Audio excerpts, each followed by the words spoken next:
Hello, friends. Did you know that nearly 80% of those who watch my videos aren't subscribed?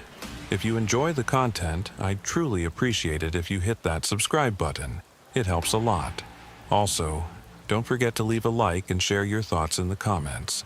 Your interaction not only supports the channel's growth, but also helps these stories reach more people. Thank you all for being here. By the way, where are you watching from? Let me know in the comments.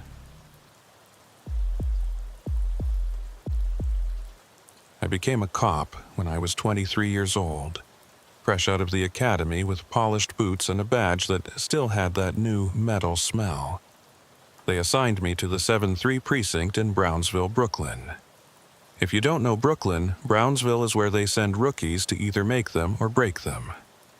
High crime, low hope, and the kind of streets that teach you real fast that the badge doesn't make you bulletproof.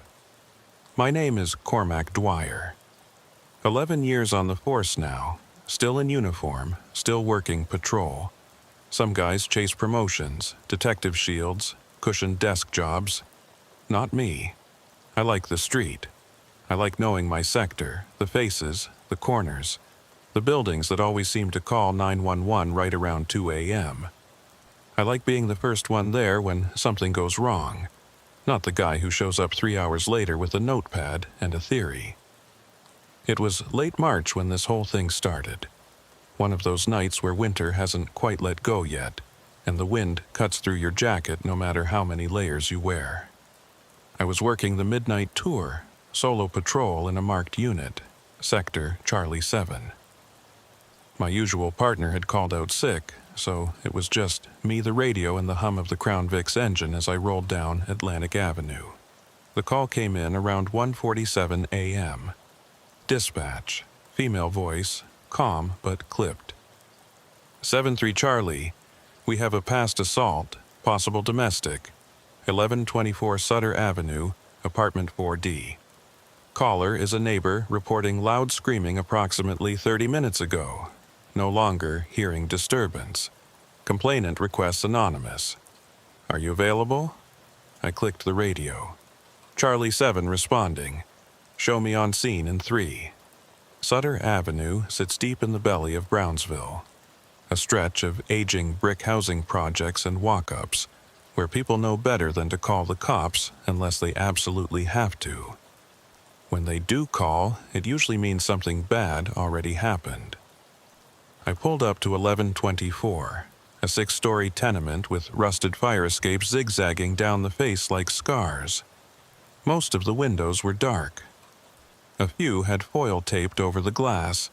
One had a Puerto Rican flag hanging limp in the still air. I radioed my arrival, grabbed my flashlight, and headed inside. The building smelled like piss, fried food, and something metallic I couldn't place. The elevator had an out-of-order sign that looked older than me, so I took the stairs. Each floor creaked under my boots. Somewhere above me, a baby was crying. Somewhere below, a television blared a late-night infomercial in Spanish. 4th floor, apartment 4D, was at the end of a narrow hallway lit by a single flickering bulb. I stopped outside the door and listened. Silence. No voices, no movement, nothing. I knocked, firm but not aggressive. NYPD. Need to speak with someone inside. Nothing. I knocked again, louder this time. Police, open the door. Still, nothing. I tried the knob, locked. I pressed my ear to the door, that's when I heard it. A faint sound, almost like a whimper, but not quite. More like breathing. Labored, wet, struggling. My hand went to my radio. Dispatch, Charlie 7. I've got possible signs of distress inside the location. Requesting a backing unit to my location. Copy, Charlie 7. Nearest unit is 8 minutes out. Stand by. 8 minutes is a long time when you're standing in a hallway that smells like death and you're hearing someone on the other side of a door who might be dying. I made a decision. I stepped back and threw my shoulder into the door. It didn't budge. These old tenement doors are built like tanks, solid wood, heavy frames. I tried again, harder. The third time, something in the frame splintered and the door flew open. The apartment was dark, except for a dim glow coming from what looked like the kitchen. The air inside was thick, stale, wrong. I pulled my flashlight and swept the room. Small living area, couch covered in clothes, a crooked coffee table with empty beer bottles and a pizza box. No people. NYPD. If anyone's inside, make yourself known. The breathing sound came again, louder now, from a room to my left. I moved toward it, flashlight up, hand on my holster. The door was halfway open. I pushed it with my foot and aimed the beam inside. It was a bedroom, barely furnished, a mattress on the floor, no frame, clothes piled in the corner. And on the mattress a woman, mid-30s, curled on her side facing the wall. She wasn't moving, her back rose and fell in shallow, uneven breaths. Blood, dark and dry, streaked down her neck and pooled on the pillow under her head. "Ma'am," I said, softer now, stepping inside slowly. "I'm a police officer. I'm here to help. Can you hear me?" She didn't respond, didn't turn, didn't flinch. I moved closer, knelt beside the mattress and gently touched her shoulder. Her skin was cold, clammy. I rolled her slightly toward me and that's when I saw her face. Her left eye was swollen shut, purple and black. Her lip was split, crusted with blood. Her nose looked broken. But what stopped me cold was her right eye. It was open, staring straight ahead, unblinking, like she was looking at something I couldn't see. "Ma'am, can you hear me?" I asked again, checking her pulse. It was there, faint but steady. Her breathing hitched, and then, in a voice barely above a whisper, she spoke. "He took her." I leaned in closer. "Who took who? Ma'am, who are you talking about?" Her eye finally moved, locked onto mine, and I saw something in it that made my stomach drop. Not fear, not pain, guilt. "He took my baby," she whispered, and then her eye rolled back and she went limp. I hit my radio hard. "Dispatch, Charlie 7. I need a bus forthwith to my location. Female victim, unconscious, severe trauma to the head and face, possible internal injuries. Also requesting detectives and a supervisor to the scene.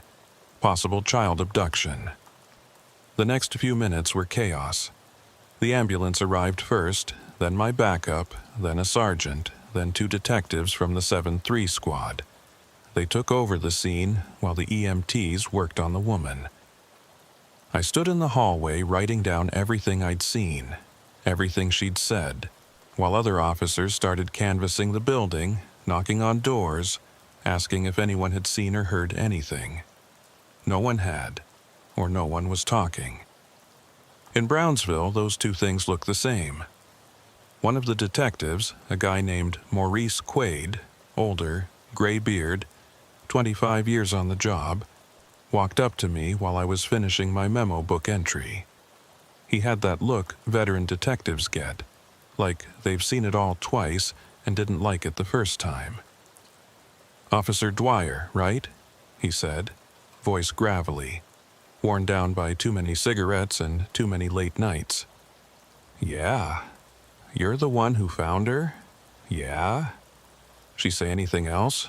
Anything about the kid? Name, age, description?" I shook my head. "Just that someone took her baby. Then she went unconscious." Quaid nodded slowly, looked back at the open apartment door, then back at me. "Kid's name is Lily Finch, 4 years old. We pulled a photo from the mother's wallet. Blonde hair, blue eyes, last seen wearing pink pajamas. Mother's name is Eulalia Finch. No father listed on any paperwork we found. No other family contacts. Neighbors say they barely saw the kid, hardly heard her either. Said the mother kept to herself, didn't cause trouble. Until tonight," I said. "Until tonight," Quaid repeated.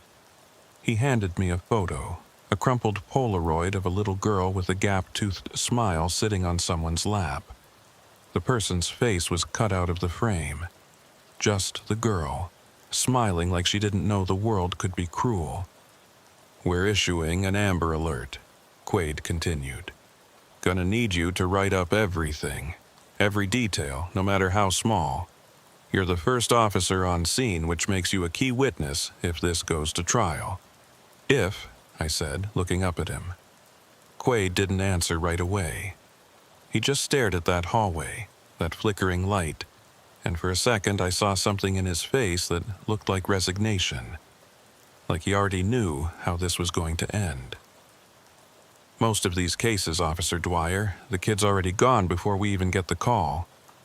He walked away, leaving me standing there holding the photo of a little girl who might already be dead, and I felt something shift inside me, something that made me realize this wasn't just another call, another domestic, another night in Brownsville. This was different. This was going to stay with me. I didn't know it yet, but Maurice Quaid was right. And wrong. Lily Finch wasn't already gone.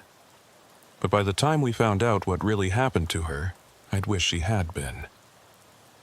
The rest of that night blurred together in the way traumatic scenes always do. You remember fragments, snapshots, but not the connective tissue between them. I remember the crime scene unit arriving with their cameras and their evidence bags, the flash of the camera lighting up that sad little bedroom like lightning in a storm. I remember the building super showing up, a Dominican guy in his 60s who kept crossing himself and muttering prayers in Spanish. I remember the neighbors starting to gather in the hallway, some in robes and slippers, others fully dressed like they'd been waiting for an excuse to come outside. Everyone had a theory. Everyone had seen something, or heard something, or knew something. But when Quaid started asking direct questions, suddenly nobody knew anything at all.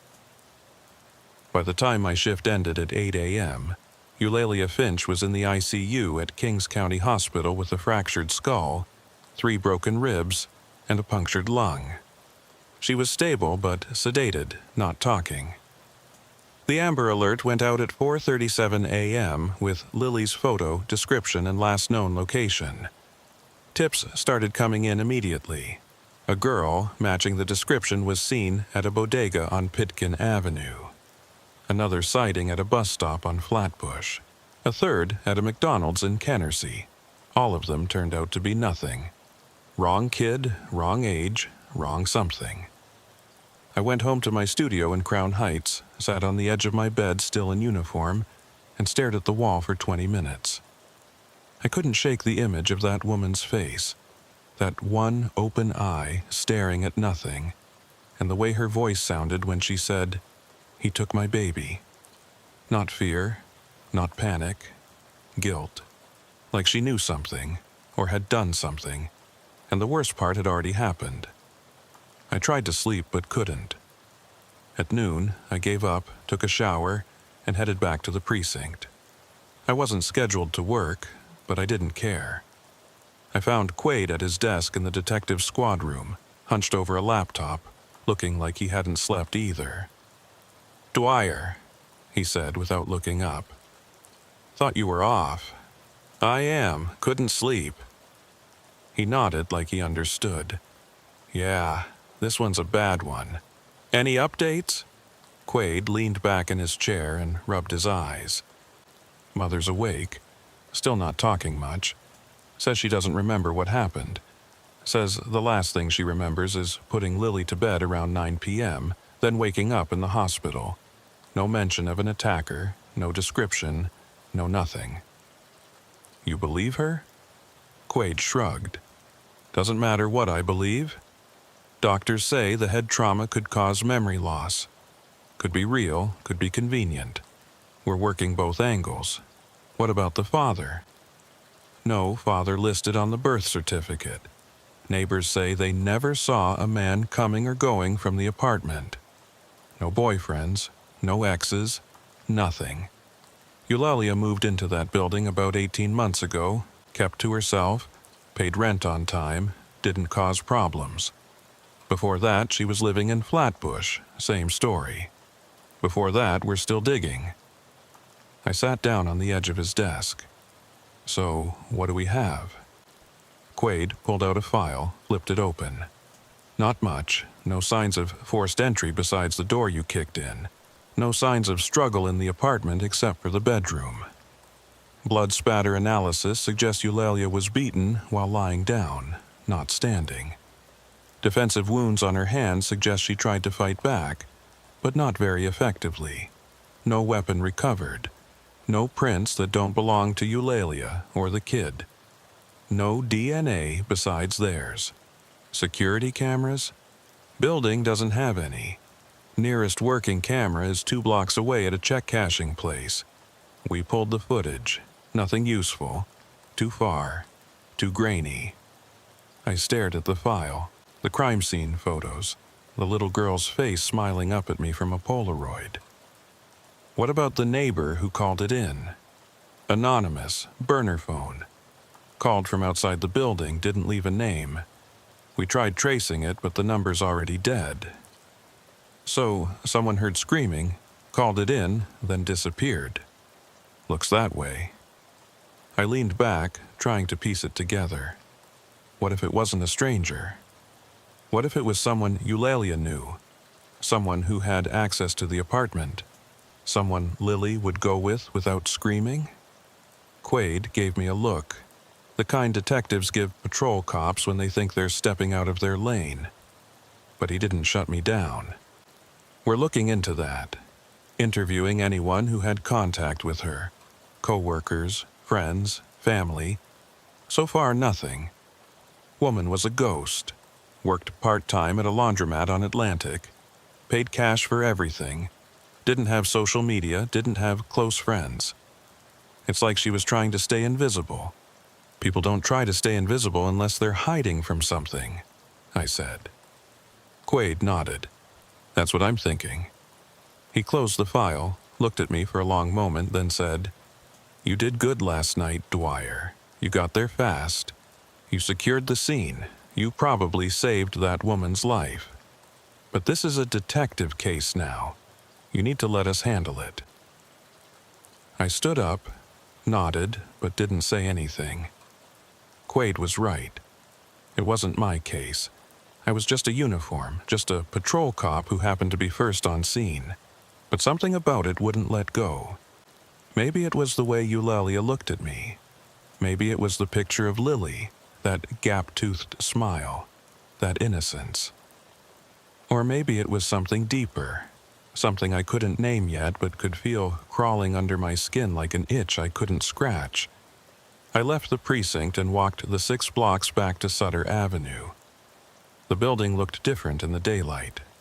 Less menacing, more sad. Just another rundown tenement in a neighborhood full of them. The crime scene tape was still up on the 4th floor. I stood outside the building, staring up at the window of apartment 4D. And that's when I saw her. An older woman, maybe 70, standing on the stoop next door, watching me. She had a scarf tied around her head and a long coat, even though it wasn't that cold. She didn't look away when I made eye contact. Just stood there, staring, like she'd been waiting for me. I walked over.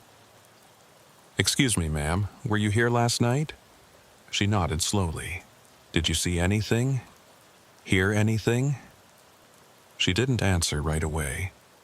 Just looked at me, then at the building, then back at me.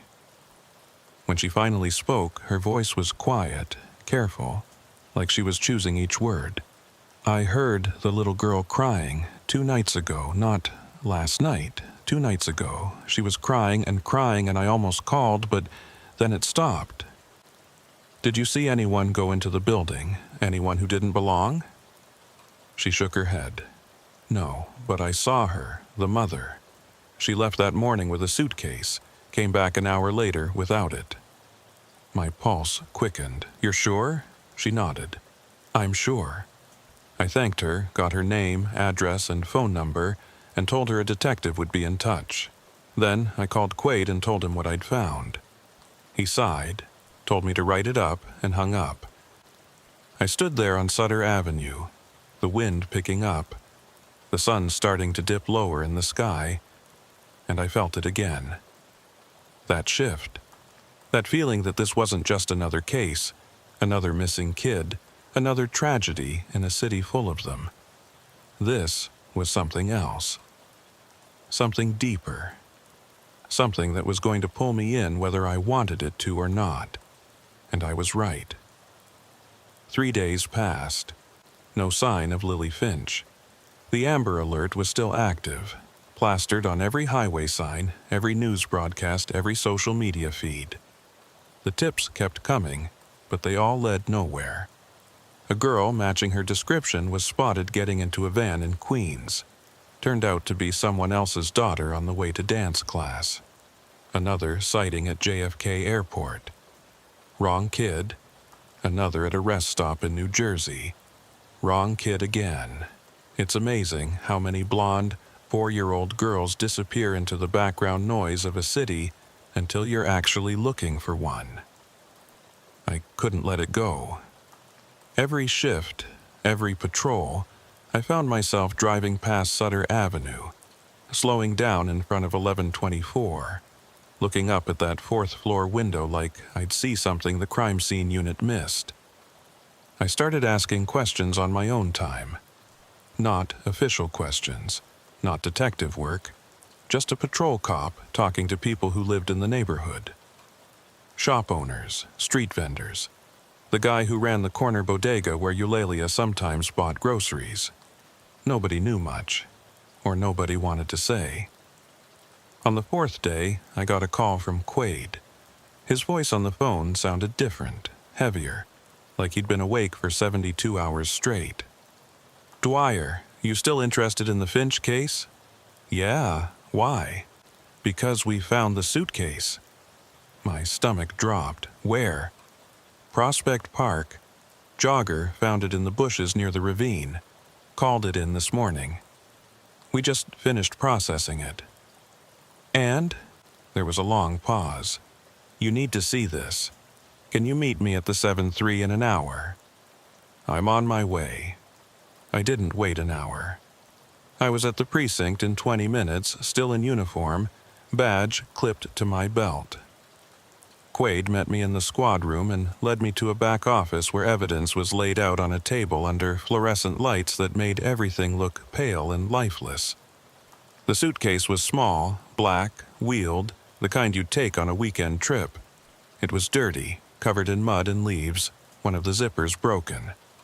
"This is it?" I asked. Quaid nodded. Neighbor's description matches. Black suitcase, silver handle, airline tag still attached.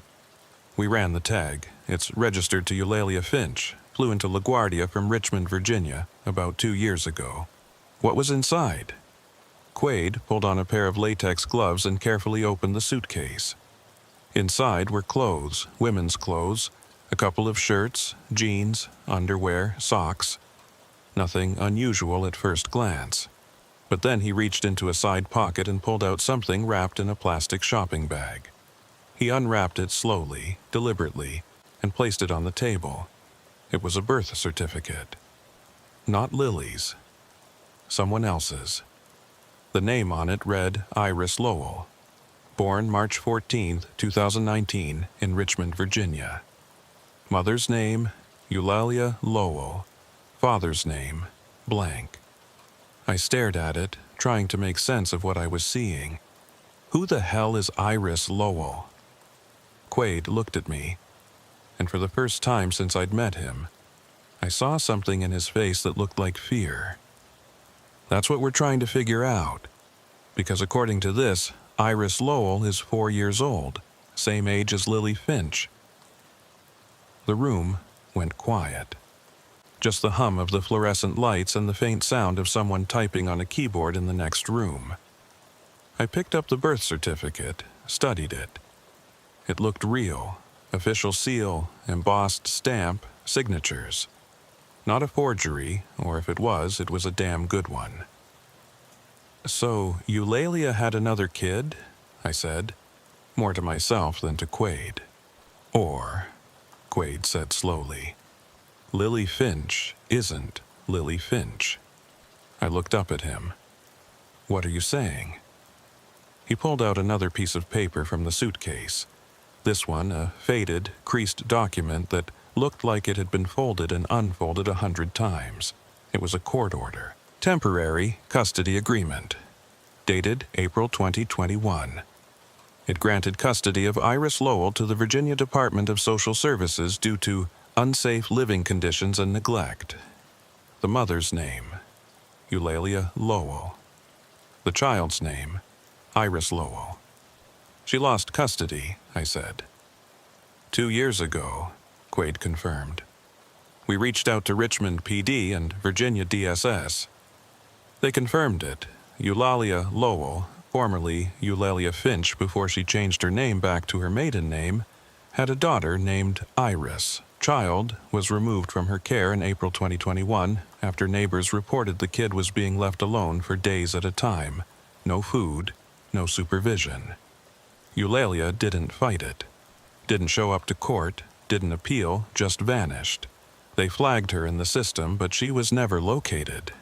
Until now. I felt like the floor was tilting under me. So, the kid we're looking for, Lily, is actually Iris. Maybe. Or maybe Lily is a completely different kid and Iris is still missing. Or maybe Eulalia took Iris back and renamed her Lily to avoid detection. We don't know yet. But what we do know is that Eulalia Finch is not who she said she was, and the kid we're looking for might not be who we think she is either. I sat down hard in a chair, trying to process it all. What about the father? No father listed on the birth certificate. Same as Lily. We're running DNA on Eulalia to see if there's a match in any database, and we're reaching out to family members in Virginia. So far, nothing. Eulalia's parents are both deceased. No siblings, no close relatives anyone can find. So she's a ghost, I said. Seems like it. I stared at the birth certificate, the court order, the clothes in the suitcase, and I felt that itch again, that crawling sensation under my skin. Why would she pack a suitcase with this stuff and then dump it in a Prospect Park? Quaid shook his head. That's the question. Either she was planning to run and changed her mind, or she was trying to get rid of evidence. Either way, it tells us she knew something bad was coming. Or she was running from something, I said. Quaid looked at me. Or someone. We sat there in silence for a moment, the weight of it pressing down on both of us. Then Quaid's phone rang. He answered it, listened, his face going pale. He hung up and looked at me. That was the hospital. Eulalia just woke up, and she's asking for the cop who found her. The drive to Kings County Hospital took 15 minutes, but it felt like an hour. Quaid drove. I sat in the passenger seat watching Brooklyn roll by through the window. The streets were crowded. People going about their lives, unaware that somewhere in this city, a little girl was missing, and the only person who knew what happened to her was lying in a hospital bed with a fractured skull and a past she'd been trying to erase. We parked in the hospital garage and took the elevator to the ICU on the 4th floor. The hallway smelled like disinfectant and despair, the kind of place where people come to fight for their lives or say goodbye. Eulalia was in a private room at the end of the hall, a uniformed officer posted outside. He nodded at Quaid, stepped aside, and we went in. She looked smaller than I remembered. Fragile. The kind of fragile that makes you think a strong wind could blow her away. Her face was still swollen, bruised, stitches running across her forehead like train tracks. Her right eye was open, staring at the ceiling. The left was still swollen shut. An IV dripped clear fluid into her arm. A heart monitor beeped softly in the corner. She turned her head slowly when we walked in and her eye locked onto me. Recognition flickered across her face, then something else. Fear, maybe, or relief. Hard to tell. "Officer Dwyer," she said, her voice hoarse, barely above a whisper. I stepped closer to the bed. "Ms. Finch, how are you feeling?" She gave a weak, bitter laugh that turned into a cough. "Like someone tried to kill me." Quaid stepped forward, pulled out his notebook. "Ms. Finch, I'm Detective Morris Quaid. We need to ask you some questions about what happened, about your daughter." Her face tightened. "Lily." "Or Iris," Quaid said, watching her reaction. Her eye widened just for a second, and I saw it. Panic. Pure, unfiltered panic. She tried to sit up, winced, fell back against the pillows. "Where did you hear that name?" "We found the suitcase," I said. "In Prospect Park. We know about Virginia. We know about the custody case. We know you changed your name." She closed her eye, tears leaking out and running down her bruised cheek. "You don't understand." "Then help us understand," Quaid said, his voice firm but not unkind. "Tell us what happened. Tell us where your daughter is." She shook her head, slowly, like it hurt to move. "I can't." "Can't or won't," Quaid pressed. "Can't," she whispered. "Because if I tell you, he'll find her. And if he finds her, she's dead." The room went cold. I glanced at Quaid, then back at Eulalia. "Who's he? Who are you afraid of?"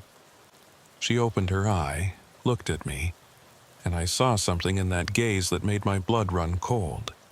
Not just fear, not just guilt. Something deeper, something primal. "Her father," she said. Quaid leaned in. "We need a name. We need a description. We need everything you can give us." Eulalia shook her head again. "You won't find him, not in any database, not in any system. He doesn't exist. Not officially." "Everyone exists," Quaid said. "Everyone leaves a trail." "Not him," she said, her voice breaking. "He's careful, he's smart, and he's been looking for us for 2 years." I pulled up a chair, sat down next to the bed. "Miss Finch, Eulalia, if your daughter is in danger, we need to know.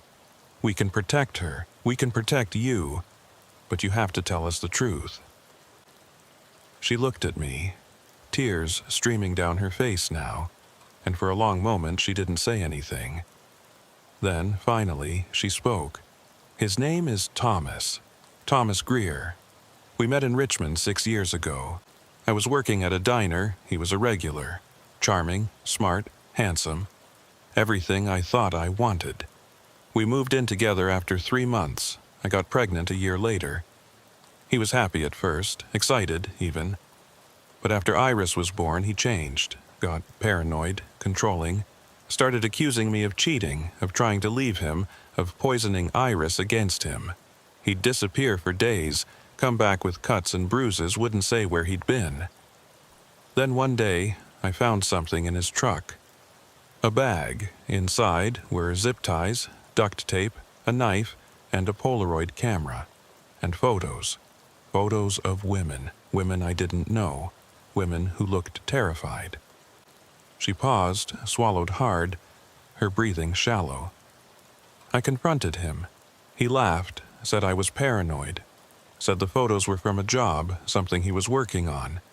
But I didn't believe him. I couldn't. So I took Iris and left. Went to a shelter, filed for a restraining order.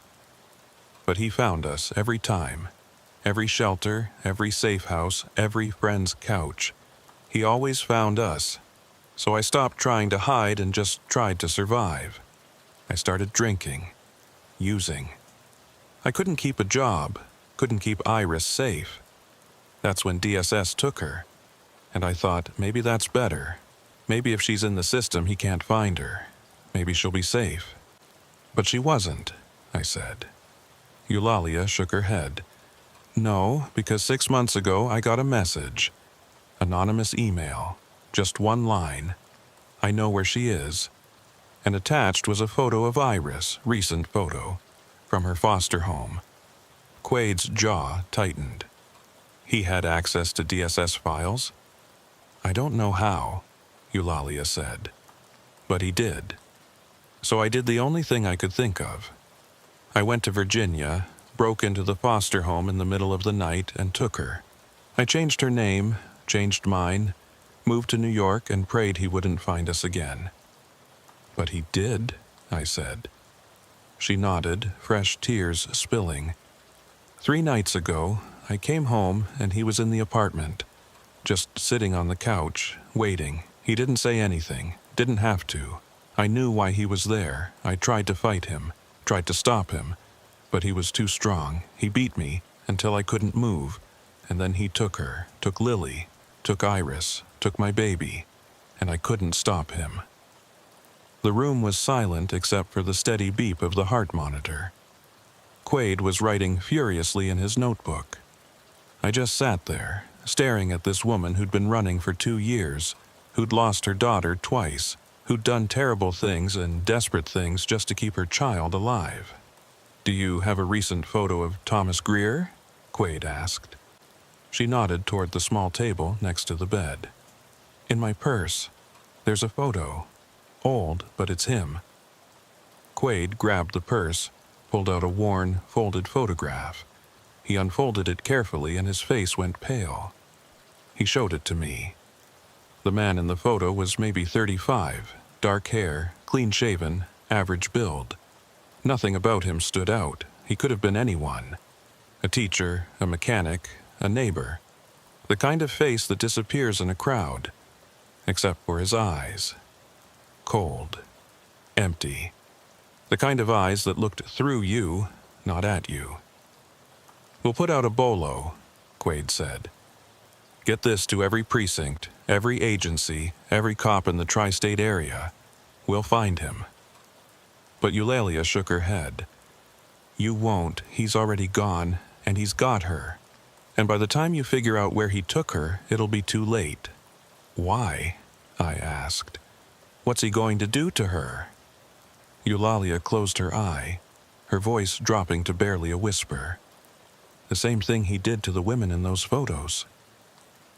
I couldn't sleep that night. Couldn't eat. Couldn't think about anything except that photo of Thomas Greer and the way Eulalia's voice sounded when she said, "The same thing he did to the women in those photos." I kept seeing Lily's face, that gap-toothed smile, those innocent blue eyes, and wondering if she was still alive, wondering if we were already too late. Quade put out the bolo. Thomas Greer's photo went to every precinct in New York, New Jersey, and Connecticut. State police, transit police, Port Authority, everyone. FBI got involved because it crossed state lines. A task force was assembled. Press conferences were held. Eulalia's story made the news, carefully edited to protect the investigation. Mother beaten, child abducted by estranged father, armed and dangerous. Do not approach. But days passed, and nothing came back. No hits on facial recognition. No credit card usage. No cell phone pings. No sightings. Thomas Greer had vanished into thin air, and he'd taken Lily with him. I went back to work, back to patrol, back to the midnight tour in Sector Charlie 7, but my mind wasn't on the job. Every call felt like a distraction. Every domestic dispute, every noise complaint, every drunk and disorderly pulled me away from the only thing that mattered. Finding that little girl. On the 8th day, I did something I probably shouldn't have done. I went back to Sutter Avenue, back to 1124, and I let myself into apartment 4D. The crime scene tape was still up, but the apartment was no longer an active scene. Evidence had been collected, photos had been taken, and the place was just sitting there, empty and hollow, waiting for someone to decide what to do with it. I stood in the living room, the same room where I'd first entered that night, and I tried to see it the way Thomas Greer had seen it. He'd been here. He'd sat on that couch, waited for Eulalia to come home, and then he'd done what he came to do. But why here? Why now? How did he find them? I walked through the apartment slowly, carefully, looking for anything the crime scene unit might have missed. The bedroom where I'd found Eulalia was stripped bare now, the mattress gone, the blood-stained pillow taken as evidence. The closet was half empty, clothes hanging crooked on wire hangers. A small dresser stood against the wall, drawers open, contents rifled through. I opened the top drawer. Women's underwear, socks, nothing unusual. Second drawer, t-shirts and sweats. Third drawer, junk drawer. Pens, rubber bands, loose change, expired coupons. And at the very back, under a stack of old receipts, a small notebook. I pulled it out, flipped it open. It was a journal, handwritten, pages filled with Eulalia's tight, cramped handwriting. Most of it was mundane. Grocery lists, appointments, reminders to pay rent. But toward the middle, the entries changed, got darker, more frantic. March 8th, saw a man outside the building today, dark jacket, watching. Could be nothing, could be him. March 12th, Lily asked about her daddy. I told her she doesn't have one. She cried. I hate lying to her. March 15, got a phone call.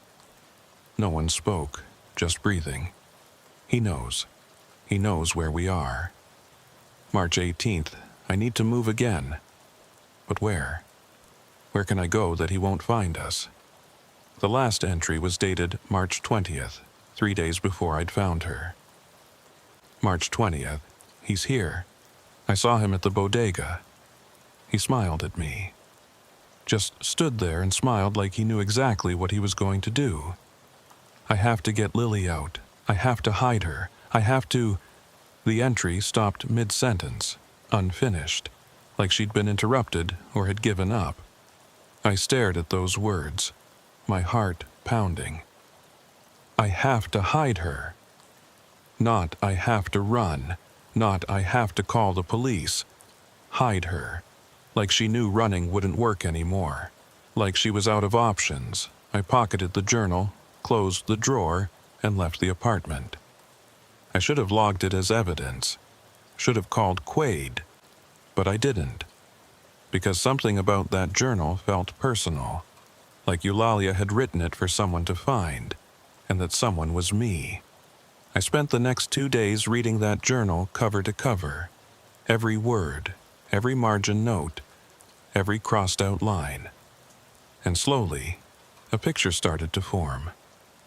Eulalia wasn't just running from Thomas Greer. She was running from something bigger. Something she couldn't name but could feel closing in around her. There were references to people I didn't recognize. A Pastor Lowell in Richmond who'd tried to help her but couldn't. A woman named M who'd let her stay in a motel for 2 weeks before Thomas found them. A lawyer in Virginia who'd filed the restraining order but told her it was useless without proof. But one name kept coming up over and over in the margins, circled and underlined. Ridgewood. At first, I thought it was a person. Then, I thought it was a place.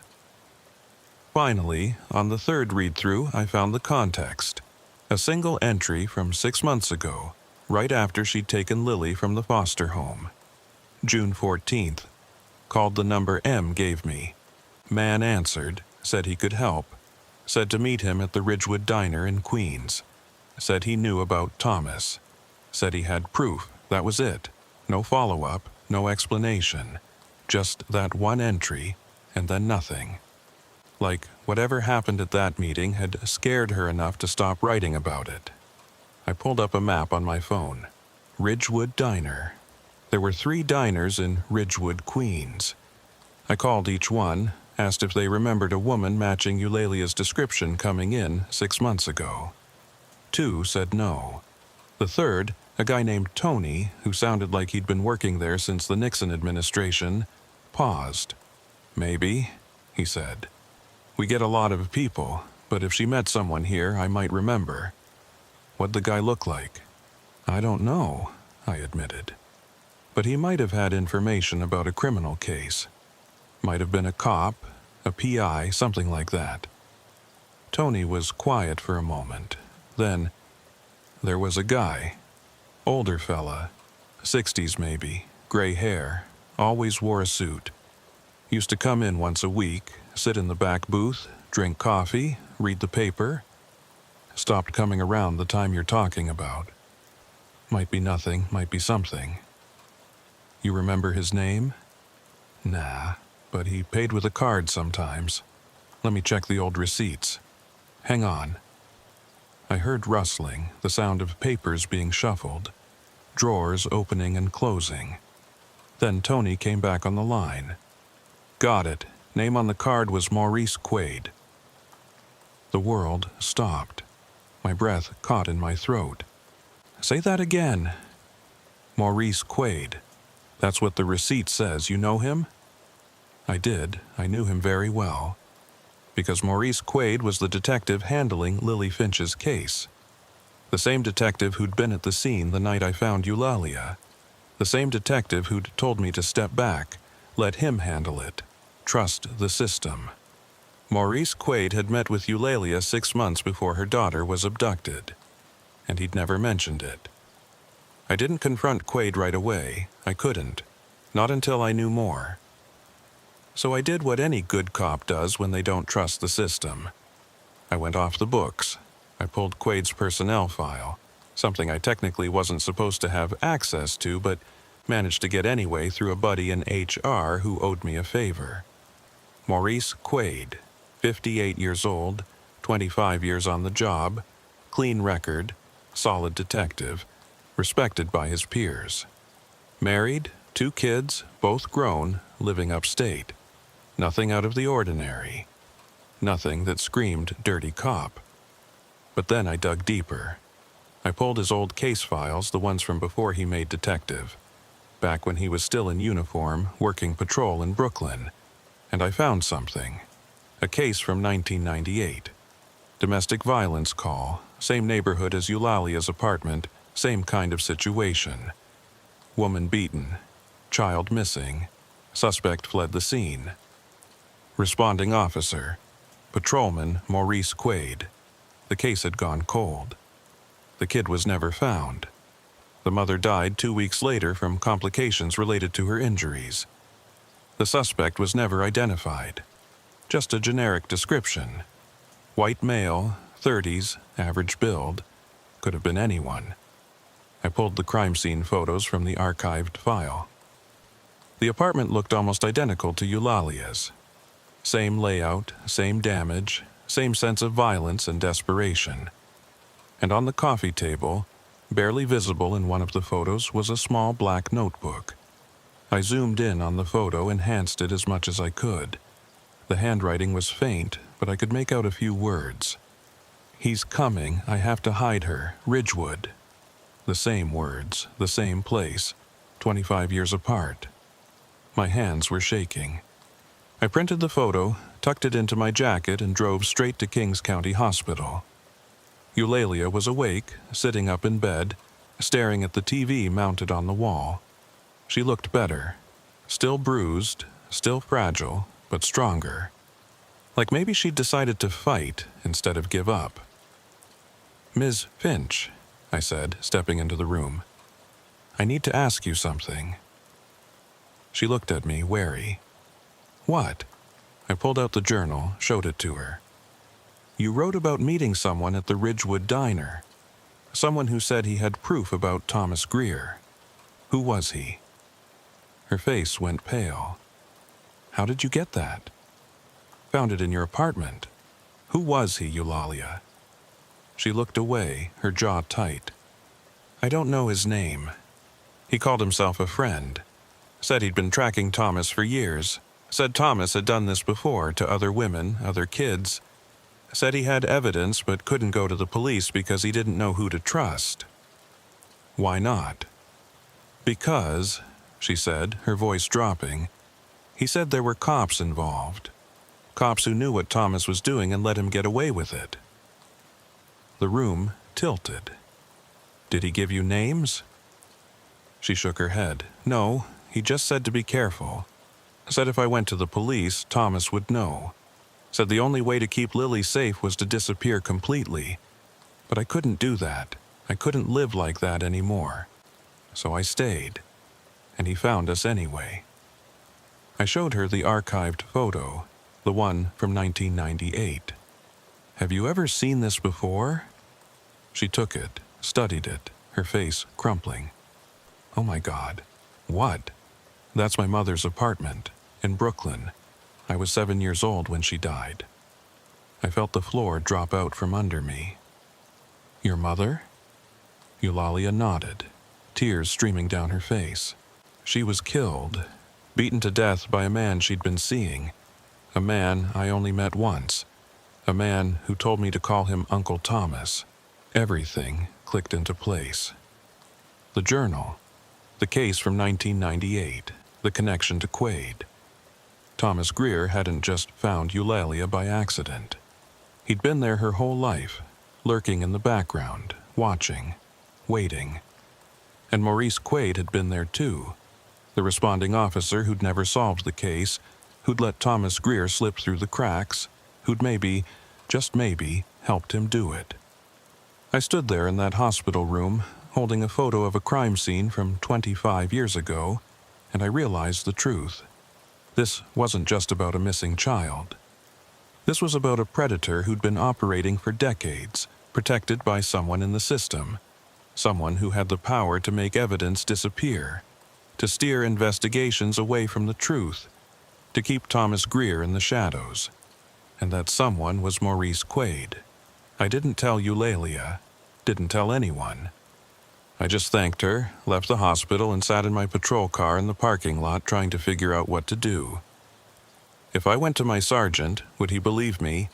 If I went to internal affairs, would they investigate? Or would they bury it? If I confronted Quaid directly, would he come clean? Or would he make me disappear like he'd made evidence disappear? I didn't know, but I knew one thing. If I wanted to find Lily, if I wanted to stop Thomas Greer, I was going to have to do it alone. I started by pulling every case Maurice Quaid had worked in the last 25 years. Every missing person, every domestic violence call, every unsolved abduction. I cross-referenced them with the timeline of Thomas Greer's known movements, the places Eulalia said he'd been, the gaps in his history. And slowly a pattern emerged. Every 2 to 3 years, a woman would go missing.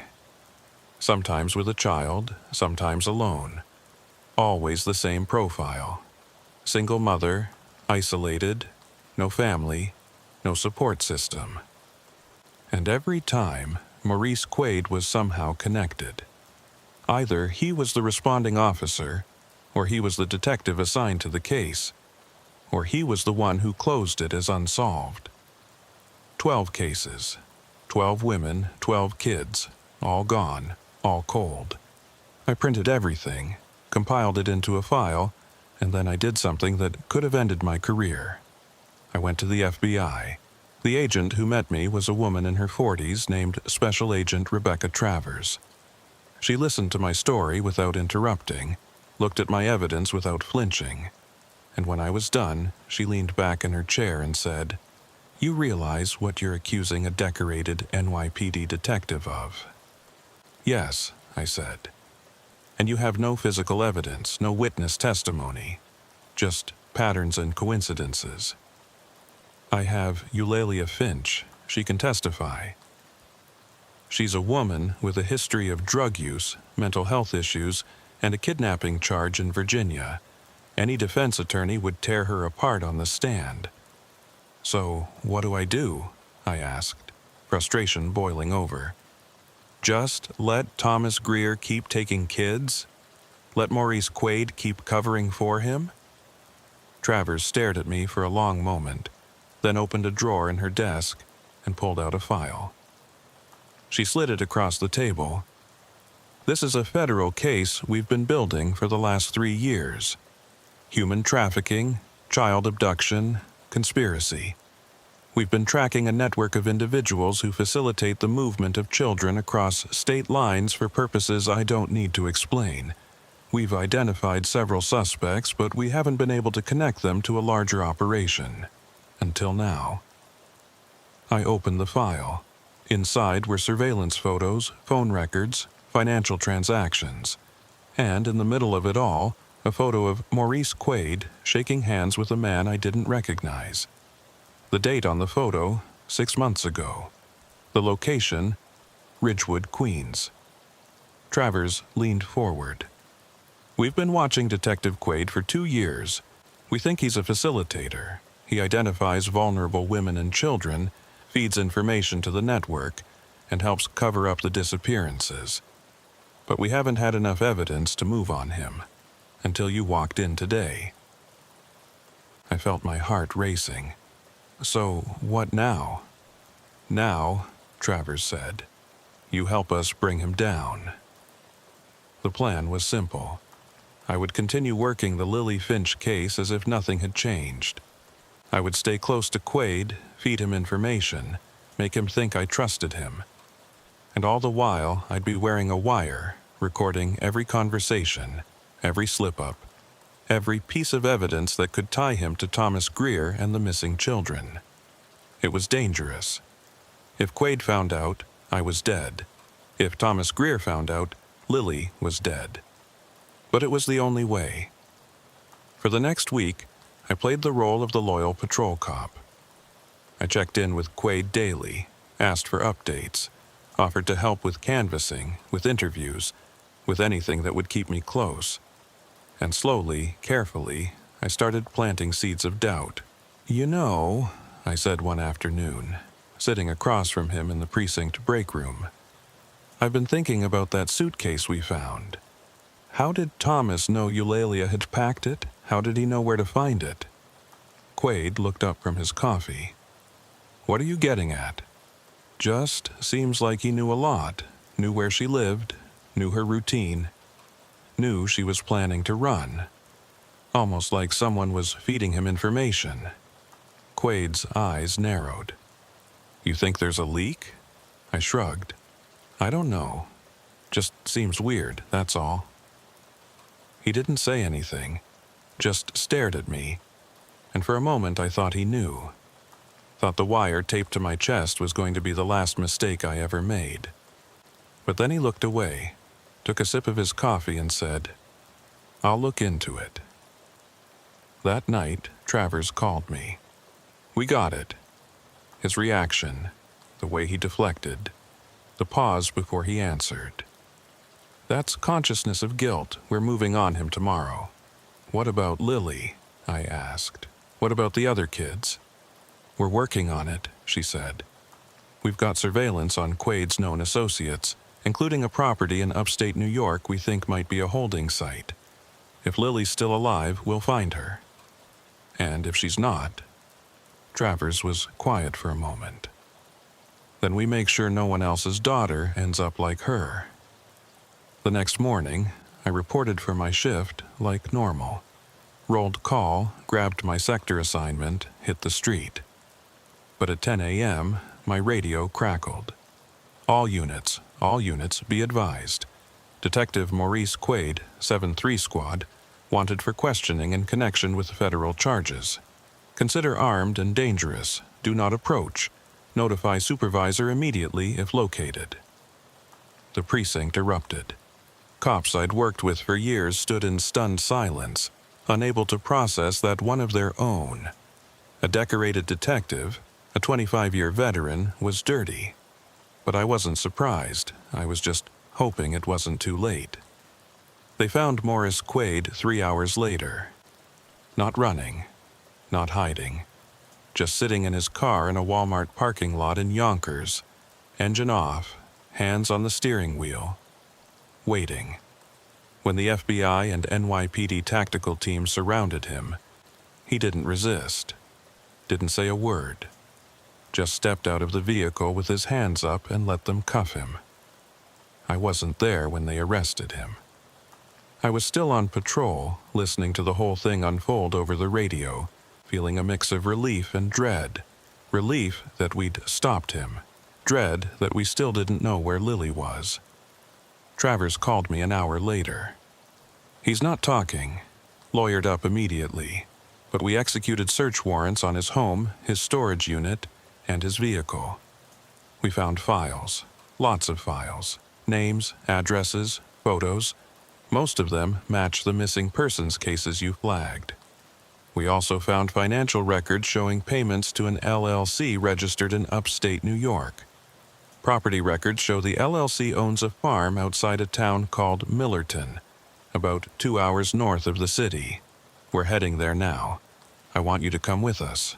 Why me? Because if Lily's there, she's going to be terrified. She needs to see a familiar face. Someone who was there the night her mother was hurt. Someone she might trust. I didn't argue. I grabbed my gear, told my sergeant I was being pulled for a federal investigation, and met Travers and her team at a staging area just outside Millerton. It was late afternoon by the time we arrived, the sun already starting to dip below the tree line, casting long shadows across the rural highway.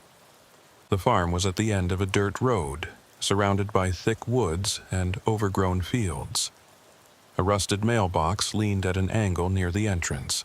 No name on it, just a faded number, 447. The house itself was a 2-story colonial that had seen better days.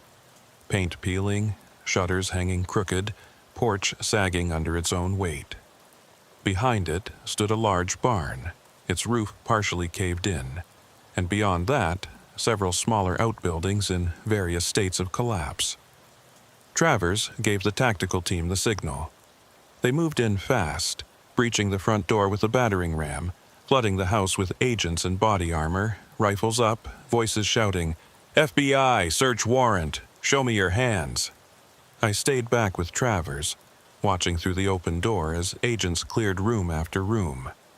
Living room, kitchen, bathroom, bedroom, all empty, no one home.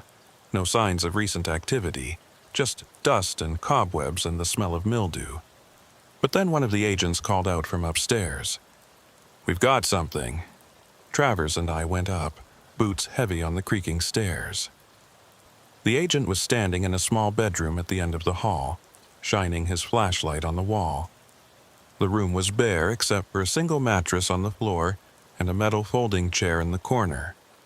But the walls were covered in writing. Hundreds of lines, scrawled in black marker, repeated over and over in different handwriting, different sizes, different levels of desperation. "Please let me go. I want my mommy. I'll be good. Don't hurt me. Help." My stomach turned. Travers stepped forward, her face hard, emotionless. The way you have to be when you're staring at proof that monsters are real. She pulled out her phone, started taking photos. "This is a holding room. He kept them here. Probably multiple kids, multiple times. Based on the handwriting, I'd say at least a dozen." "Where are they now?" I asked, my voice tight. "That's what we need to find out." We moved through the rest of the house. Found more rooms, more mattresses, more evidence of children being held against their will. But no children. No Lily. No bodies. Just emptiness and the ghosts of voices that had stopped screaming a long time ago. Outside, agents were searching the barn and the outbuildings. I followed Travers across the overgrown yard, the grass reaching up to my knees, insects buzzing in the fading light.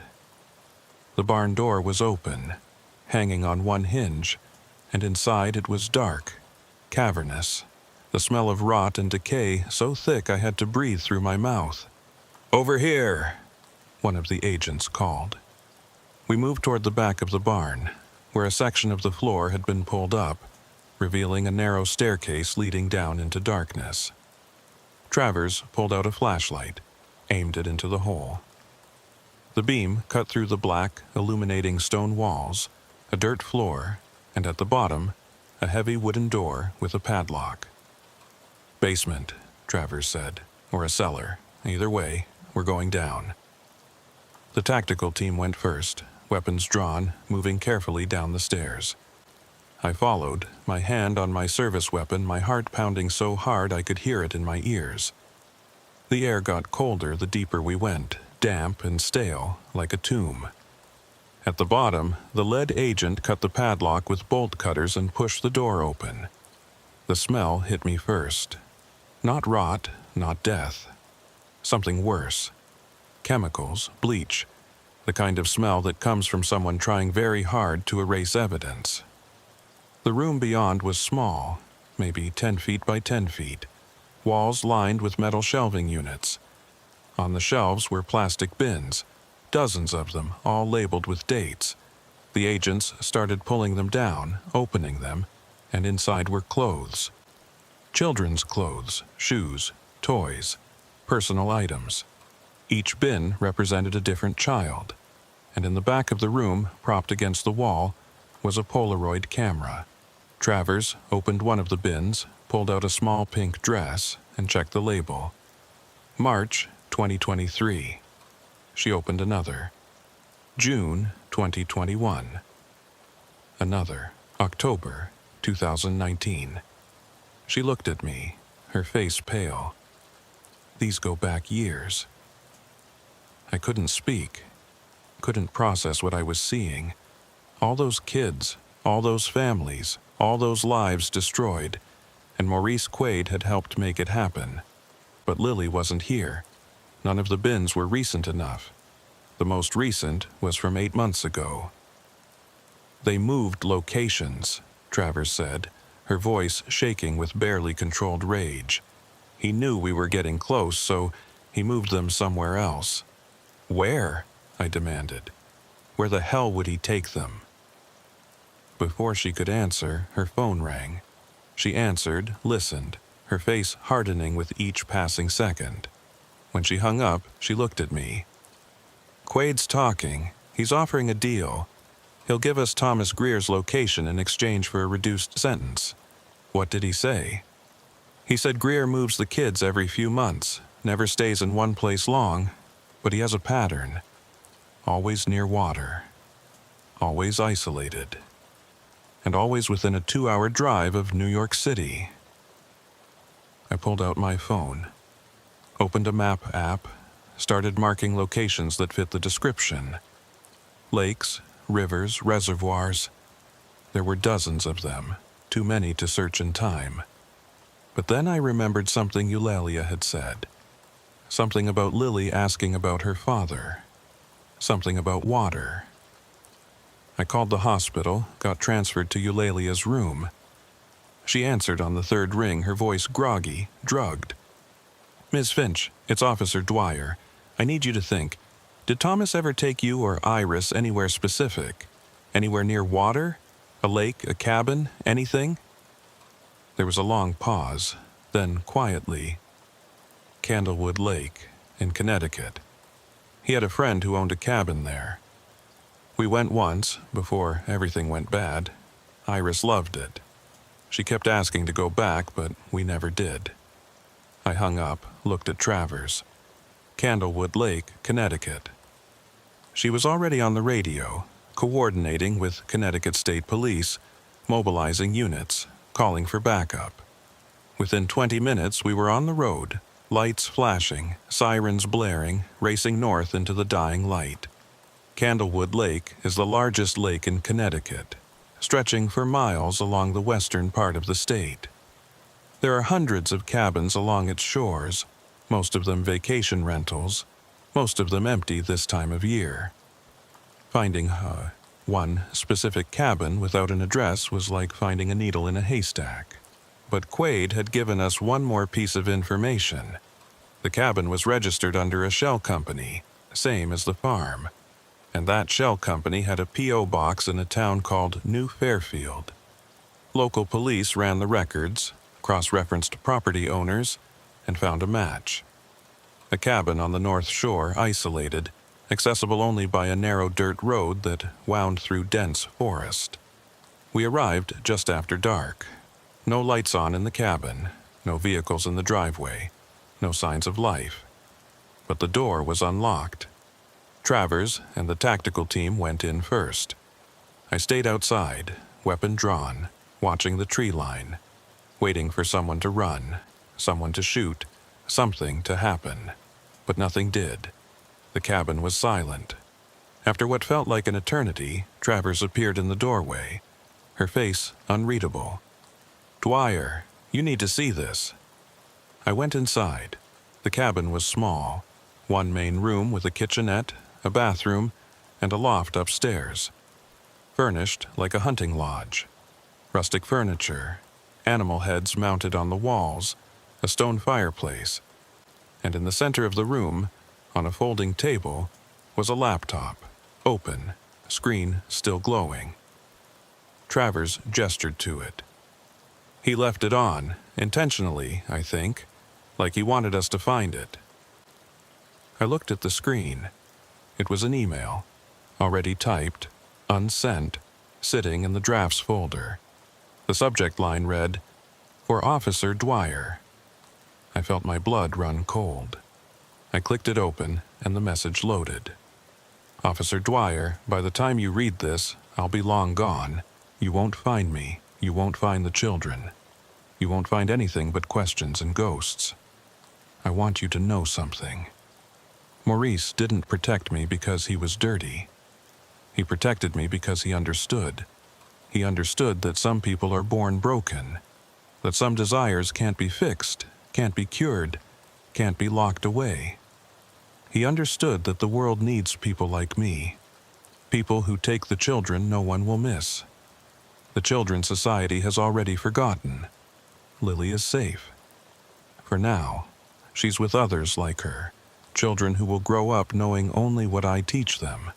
They'll never go back to the world that failed them. They'll never know the pain of abandonment, of neglect, of being unwanted. You think you're saving them, but you're not. You're condemning them to a life of foster homes and broken promises and empty beds. I'm giving them structure, purpose, family. You'll keep looking, you'll keep trying, but you'll never find us, because we're everywhere and nowhere. And every time you see a missing child poster, every time you get a call about a kidnapping, you'll wonder, is it me, or is it someone else? Sleep well, Officer Dwyer. TG. I read it twice, 3 times. My hands were shaking. Travers was saying something, but I couldn't hear her. All I could hear was the sound of my own heartbeat, the rush of blood in my ears, the weight of those words pressing down on me like a stone. Dwyer. Travers grabbed my shoulder, forced me to look at her. We'll find him. We'll find Lily. This isn't over. But I knew she was wrong. I knew that Thomas Greer was gone, that Lily was gone, that all those children were gone, swallowed up by a darkness we couldn't reach. We searched the cabin top to bottom. Found nothing. No evidence. No fingerprints. No DNA. Just that email and the cold, empty silence of a place where terrible things had happened and no one would ever know. Maurice Quaid took a plea deal. 20 years in federal prison in exchange for his testimony against the network. He gave us names, locations, details, led us to 3 more properties, 2 in Pennsylvania, 1 in upstate New York. We found evidence. We found proof. But we didn't find any children. Eulalia Finch was released from the hospital 2 weeks later. She went back to Virginia, back to nothing, back to a life without her daughter. I visited her once before she left. Asked her if she wanted to stay in New York, if there was anything I could do. She just looked at me with those hollow eyes and said, "There's nothing left to do." I still work patrol in Brownsville. Still drive past 1124 Sutter Avenue on my shifts. The building's been condemned now, scheduled for demolition. But sometimes, late at night, I swear I can see a light in the window of apartment 4D. Just for a second. Just long enough to remind me. I keep Lily's photo in my locker. That gap-toothed smile, those innocent blue eyes. I look at it every day before my shift. And I wonder, is she still alive? Is she safe? Is she happy? Or is she just another ghost in a city full of them? The FBI is still looking. Travers calls me once a month with updates. Tips that go nowhere. sightings that turn out to be false, a network that's always one step ahead, always just out of reach. Thomas Greer is still out there. So is Lily. So are all the others. And every time I respond to a domestic call, every time I find a woman beaten and a child missing, I think of that email. I think of those words. We're everywhere and nowhere. And I know he's right. I became a cop to help people, to protect them, to make sure the badge meant something. But some nights when I'm sitting in my patrol car at 3 a.m., watching the city sleep, I wonder if it means anything at all. Because the monsters aren't just in the shadows. Sometimes they're in the system. Sometimes they wear badges. Sometimes they smile at you and shake your hand, and then go home and help destroy lives. And the worst part, you never know until it's too late. I still drive past that building. Still look up at that window. And sometimes I swear I can hear it. A child crying, soft, distant, fading. But when I get out of the car and listen, there's nothing but silence. Just silence and the wind, and the weight of knowing that somewhere out there, a little girl is calling for help. And no one's coming. I joined the NYPD Narcotics Division when I was 26 years old, 3 years after finishing my patrol rotation in the 4-1 precinct. My name is Ruben Castaigne, and for the past 8 years, I've been working buy and bust operations in the South Bronx, one of the busiest drug corridors in New York City. It's not glamorous work. It's not the kind of thing they make TV shows about. It's surveillance, informants, paperwork, and long nights sitting in unmarked cars watching corners where kids who should be in school are slinging dime bags to finance someone else's empire. The Bronx is different from the rest of the city. It's grittier, louder, more desperate. The buildings lean in close like they're trying to hear your secrets. The streets remember everything. Every shooting, every overdose, every arrest. And everyone knows everyone, which makes working narcotics both easier and infinitely more dangerous. You can't blend in. People know you're a cop the second you step out of your car. They can smell it. My partner, Vince Ardell, had been in narcotics for 12 years. He was old school, the kind of cop who remembered when the South Bronx was a war zone and crack was everywhere. He taught me everything I know, how to flip an informant, how to spot a stash house from 3 blocks away, how to survive in a world where everyone wants you dead or bought. Vince was a good cop, or at least I thought he was. It was early November when things started to unravel. We were working a case on a crew operating out of a bodega on Westchester Avenue. Small-time operation, heroin and fentanyl, moving maybe 2 kilos a week. Not enough to make headlines, but enough to kill people. We'd been watching them for 6 weeks, building a case, identifying the key players. The kingpin was a guy named Rafael Rafi Soto. Mid-30s, cautious, smart. He never touched the product himself, never made the hand-to-hands, always had 3 layers of insulation between him and the street. But we had an informant. Her name was Lydia Maris. Mid-20s, former addict, cleaned up after her brother overdosed on a bad batch of fentanyl. She'd been dating one of Rafi's lieutenants, a guy named Ernesto, and she had access to the inner circle. She agreed to work with us in exchange for immunity on an old possession charge and enough money to get out of the Bronx and start over somewhere clean. Lydia was good. She was careful, she knew the risks, and she trusted me, which in that world is worth more than gold. We'd meet twice a week in different locations, always switching it up, always making sure no one was following. She'd give me names, addresses, delivery schedules, everything we needed to bring Rafi's operation down. On November 12th, we planned the bust. The intel from Lydia said Rafi was expecting a shipment that night. 2 kilos of pure heroin coming up from Baltimore, arriving around midnight at a warehouse on Bruckner Boulevard. We assembled a team. 8 officers, 2 sergeants, tactical unit on standby. Vince and I were the lead investigators, which meant we'd be first through the door. The night was cold, that kind of biting November wind that cuts through your jacket and makes your fingers stiff. We staged 3 blocks away, sitting in unmarked vans, waiting for the signal. Lydia had texted me an hour earlier. "They're there. 3 cars. Rafi's inside. Be careful." At 11:47 p.m., we moved. Tactical team breached the front entrance. We came in through the side. Flashlights, shouting. The controlled chaos of a raid. The warehouse was dark, cavernous, filled with abandoned machinery and old shipping containers. And it was empty. No one. No drugs. No cars. Nothing. We searched every inch of that warehouse, found nothing but dust and rat droppings. Vince stood in the middle of the empty space, hands on his hips, face hard. "We got burned." "Lydia wouldn't burn us," I said. But even as I said it, I felt doubt creeping in. "Then someone tipped them off," Vince said, his voice tight. "Someone knew we were coming." We drove back to the precinct in silence. I tried calling Lydia.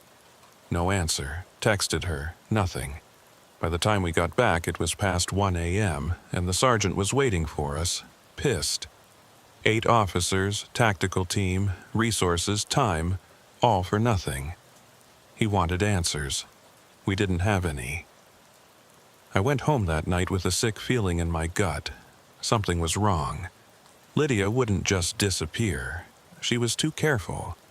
And that warehouse wasn't just empty, it was clean. Like someone had swept it, scrubbed it, made sure there was no evidence left behind. The next morning, I got the call. Lydia Maris was dead. Found in an alley off 149th Street.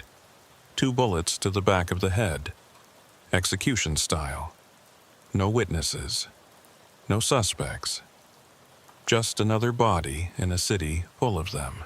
I stood over Lydia's body in the medical examiner's office, staring at the sheet that covered her from the neck down, at the pale, lifeless face that just 48 hours ago had been texting me intel.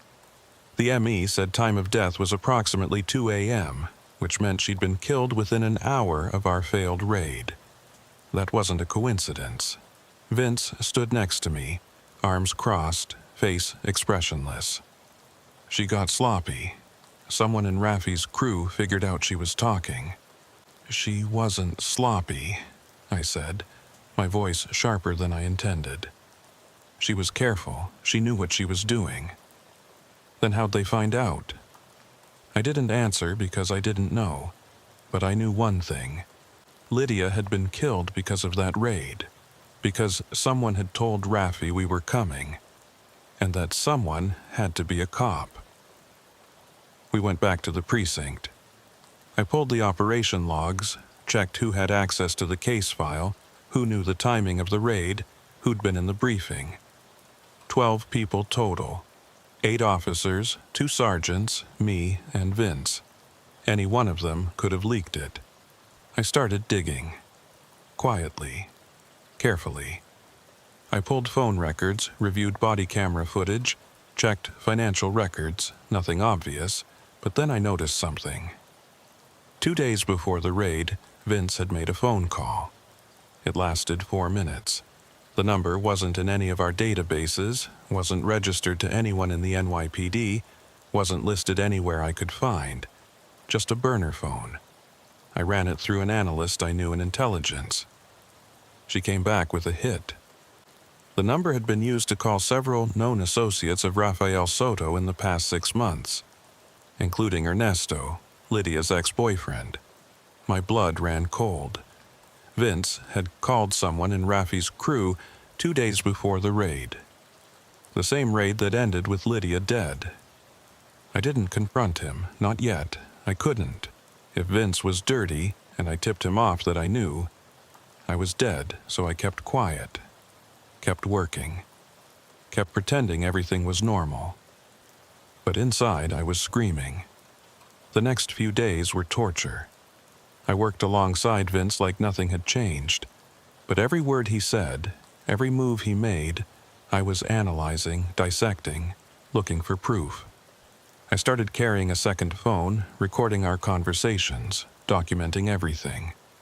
I didn't know who to trust. If Vince was dirty, who else was? The sergeants, the other officers. How deep did this go? On the 5th day after Lydia's death, Vince suggested we meet for a drink after shift. A bar in Hunts Point, out of the way, not the kind of place cops usually go. I said yes, even though every instinct in my body was screaming to say no. The bar was dark, half empty, the kind of place where people go to disappear. Vince ordered a whiskey. I ordered a beer I didn't plan on drinking. We sat in a booth in the back, and for a while, neither of us said anything. Then Vince leaned forward, his voice low. "You've been acting different, Reuben. Distant. You got something you want to say to me?" I met his eyes. Saw nothing there. No guilt, no fear, just a flat, cold stare. "Lydia's dead. Our informant got executed. I'm trying to figure out how."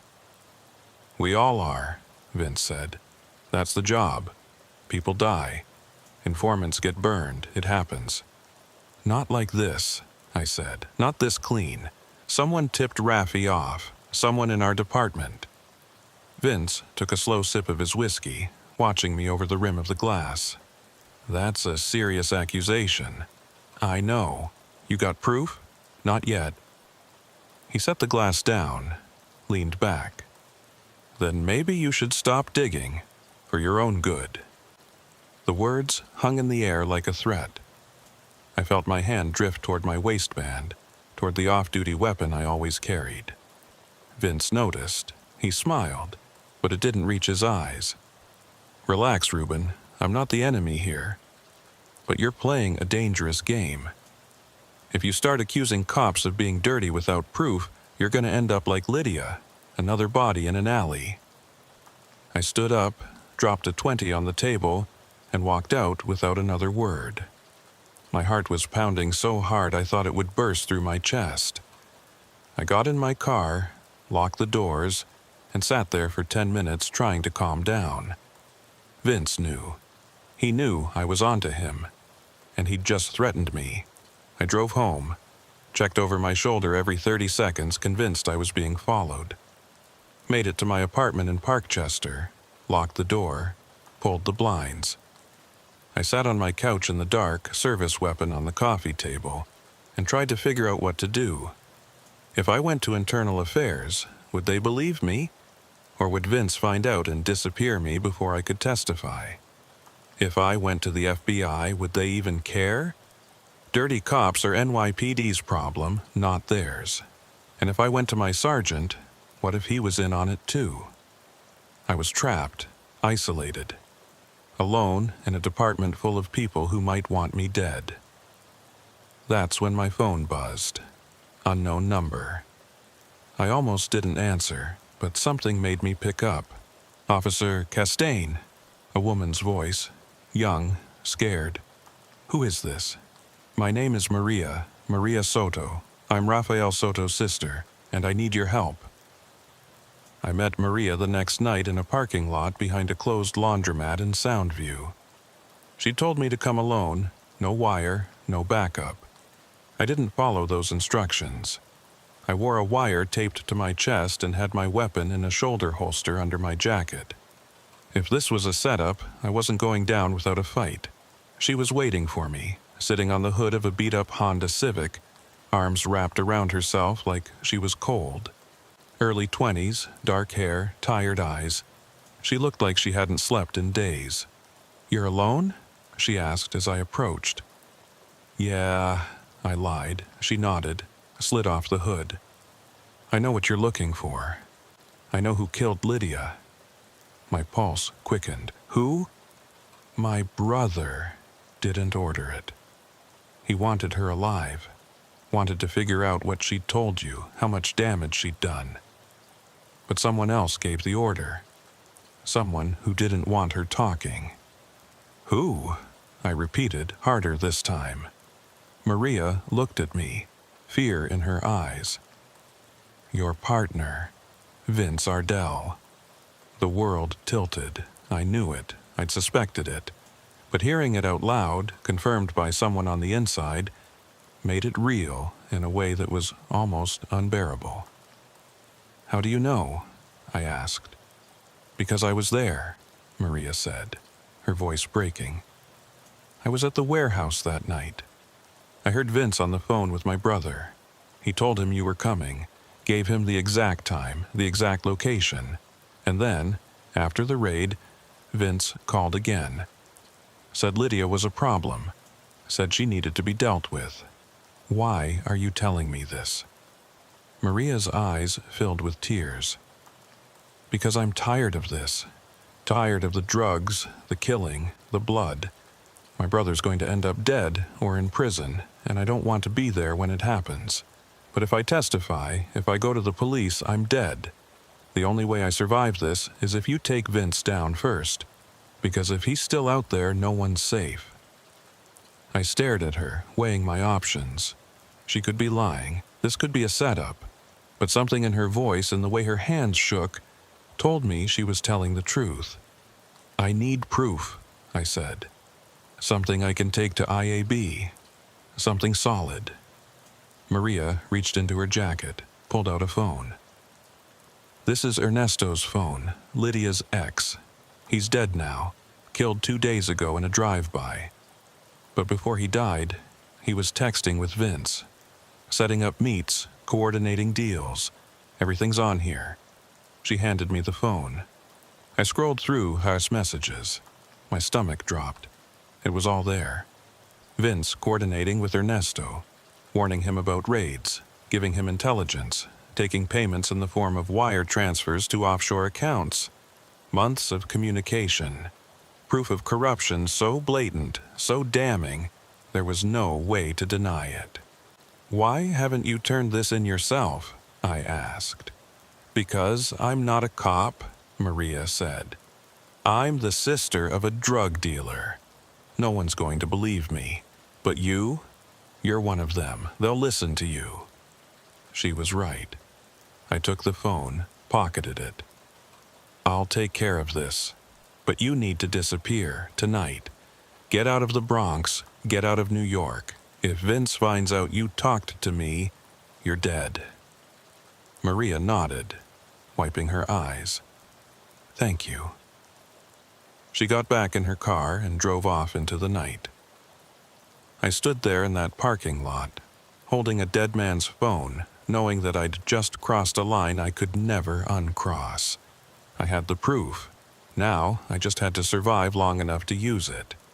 I didn't sleep that night. I sat at my kitchen table with Ernesto's phone in front of me, scrolling through months of messages between him and Vince. The more I read, the sicker I felt. This wasn't just a cop taking a payoff here and there.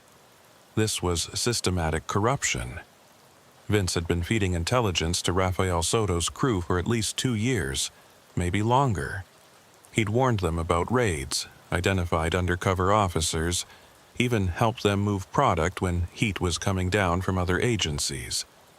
And Lydia. The messages confirmed it. 2 hours after our failed raid, Vince had texted Ernesto. Problem solved, she won't talk. 3 hours later, Lydia was dead in an alley. I wanted to throw up, I wanted to scream, but mostly, I wanted to make sure Vince paid for what he'd done. The question was how. If I walked into the precinct tomorrow and handed this phone to my sergeant, there was a good chance it would disappear. If my sergeant was clean, Vince would find out within hours and I'd be next. If my sergeant was dirty too, I'd hand him the evidence of my own death warrant. The only option was internal affairs.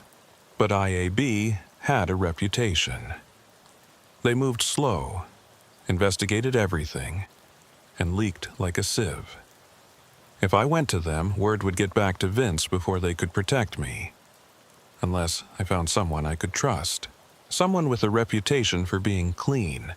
for not playing politics, for actually giving a damn about dirty cops.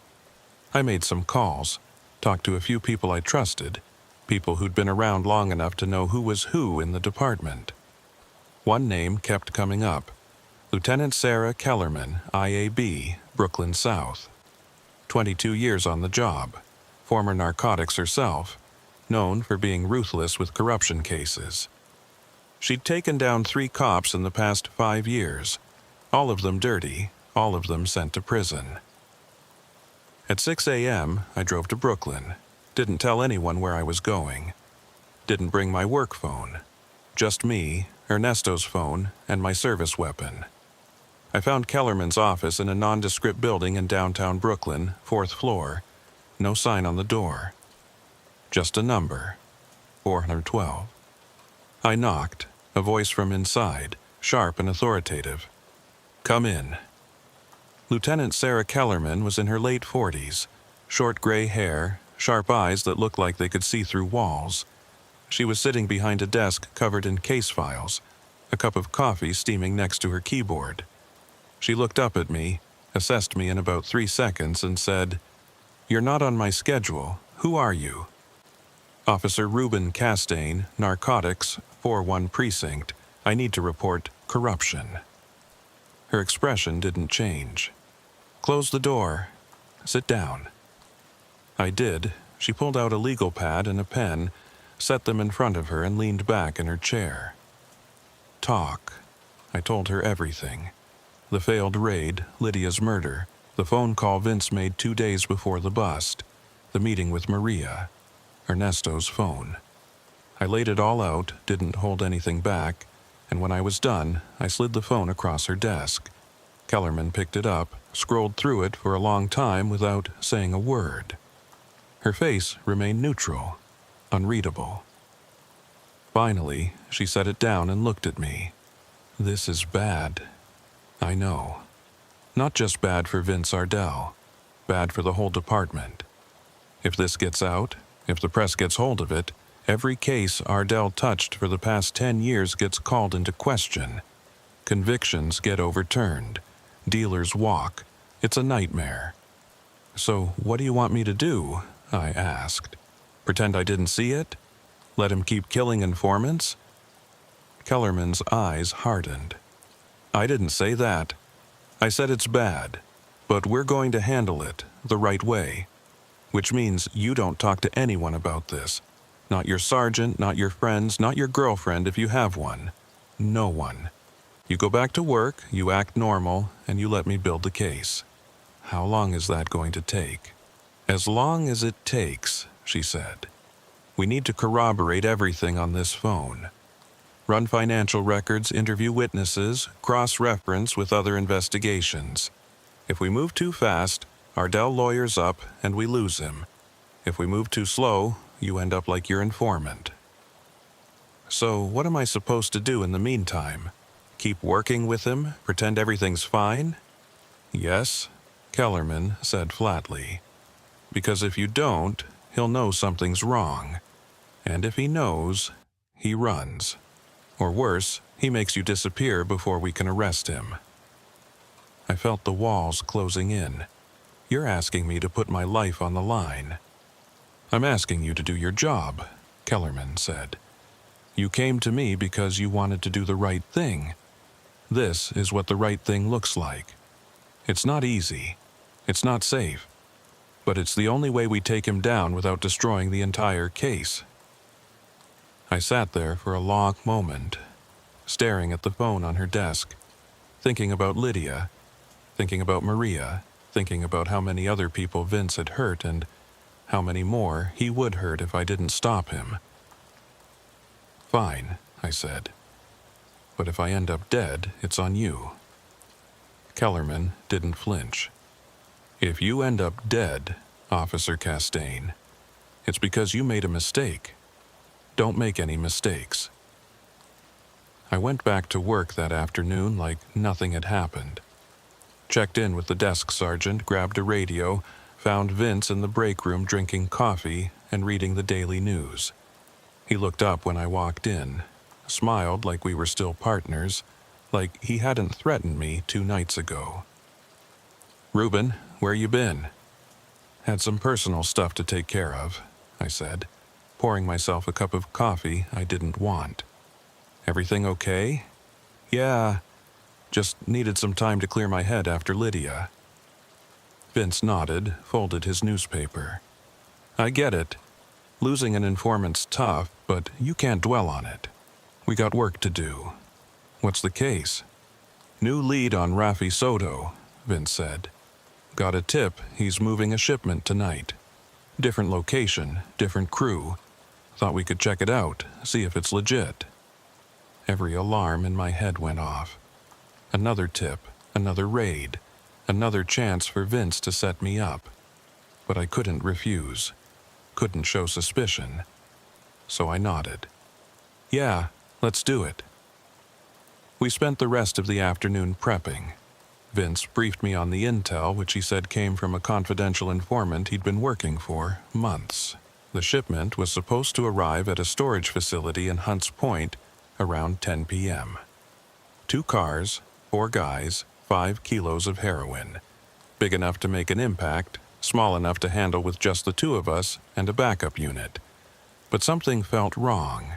The intel was too clean, too convenient, and Vince was too relaxed, too confident, like he already knew how this was going to play out. At 9:30 p.m., we rolled out. 2 unmarked cars, me and Vince in the lead. 2 uniformed officers in the backup unit. We staged a block away from the storage facility, lights off, waiting for the signal. Vince was on his phone, texting someone, his face illuminated by the screen. I tried to see who he was texting, but he angled the phone away. "Who's that?" I asked, trying to sound casual. "Just checking in with the CI," Vince said, pocketing the phone. "Making sure everything's still on." At 9:55 p.m., we moved.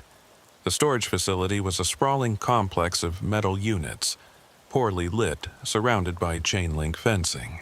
We entered through a side gate, moved on foot, keeping low, weapons drawn. The backup unit stayed at the perimeter ready to block any exits. Vince led the way, moving with the kind of confidence that comes from knowing exactly where you're going. We reached Unit 47, a large garage-style unit with a rolling metal door. Vince held up a hand, signaling me to stop.